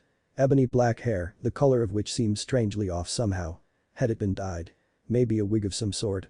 No, it looked too natural for that. Speaking of natural. To be fair, this mysterious newcomer was wearing a beacon uniform, but several sizes too small for someone of her stature. Winter could see things she clearly wasn't meant to see. The indecency of it all sent fresh heat racing up the back of her neck. A scrap of white lace here, the hint of a brassiere beneath buttons stretched to their absolute limit. And yet despite her appearance she exuded such a sense of sheer presence that Winter found herself momentarily cowed. You. The stranger in question stabbed a finger Naruto's way. It wasn't even directed at her, and Winter still found herself wincing. Don't move. The blonde in question touched a finger to his chest as though to say who, me? The very picture of innocence. It only incensed the stranger further. You. She stalked forward, hips swaying, eyes blazing, heels clicking against the floor as her voice dropped to a menacing contralto. You ow. She all but hissed the word now as a finely manicured finger stabbed at his forehead, threatening to drill into the gray matter beneath. You've some nerve thwarting my plans. Thwarting your plans. Naruto finally found his voice, and well that he did, because Winter was stricken speechless by the sheer menace of this woman. She glared. Aren't you? Maybe.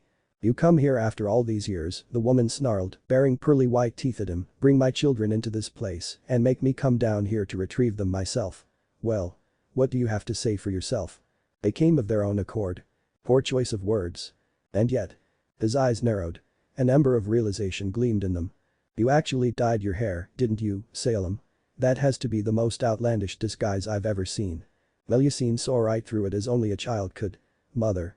Winter most assuredly did not. Who? And who or what was a Salem? Happy holidays. Crunch. The doors to Beacon's cafeteria slammed open with singular violence. Naruto Uzumaki. A furious voice boomed behind him, full of wrath. Cease your cooking and hearken to me at once. I would have words with you. Naruto looked away from his meal preparations and cocked his head. Pivoted now. Swore softly for good measure. Winter joined him not a heartbeat later. Her stranger stood before them. Not a girl, but a woman. Initially, Winter couldn't tell if their face had been scarred by those pulsing red veins in her visage or if she really was just that pale beneath all that heavy concealer. Was she trying to hide something? And her eyes. How red they were, the very sclera dark ominous black like so much tar. That ominous gaze contrasted wickedly with her long nearly to her waist. Ebony black hair, the color of which seemed strangely off somehow. Had it been badly dyed? Maybe a wig of some sort? No, it looked too natural for that. Speaking of natural. To be fair, this mysterious newcomer was wearing a beacon uniform, but several sizes too small for someone of her stature. Winter could see things she clearly wasn't meant to see. The indecency of it all sent fresh heat racing up the back of her neck. The skirt rode scandalously high, revealing the glimpse of a white thong, while the jacket and the dress shirt below strained to the point of incredulity, its buttons stretched to their absolute limit, revealing the hint of an equally pale brassiere beneath. And yet despite her outlandish appearance, she exuded such a sense of sheer presence that Winter found herself momentarily cowed. You. The stranger in question stabbed a finger Naruto's way. It wasn't even directed at her, and Winter still found herself wincing. Don't move. The blonde in question touched a finger to his chest as though to say who, me? The very picture of innocence. It only incensed the stranger further. You. She stalked forward, hips swaying, eyes blazing, heels clicking against the floor as her voice dropped to a menacing contralto. You ow. She all but hissed the word now as a finely manicured finger stabbed at his forehead, threatening to drill into the gray matter beneath. You've some nerve thwarting my plans. Thwarting your plans. Naruto finally found his voice, and well that he did, because Winter was stricken speechless by the sheer menace of this woman. She glared. Aren't you? Maybe. You come here after all these years, the woman snarled, baring pearly white teeth at him, bring my children into this place and make me come down here to retrieve them myself. Well. What do you have to say for yourself? Her teacher tilted her head. They came of their own accord. Poor choice of words. And yet. His eyes narrowed. An ember of realization gleamed in them. You actually dyed your hair, didn't you, Salem? That has to be the most outlandish disguise I've ever seen. Well, you seen saw right through it as only a child could and pounced on the woman. Mother. Winter most assuredly did not. In fact, she recoiled. Who? And who or what was a Salem? Evidently someone Naruto knew. Because he took her arrival with all the seriousness expected of his station.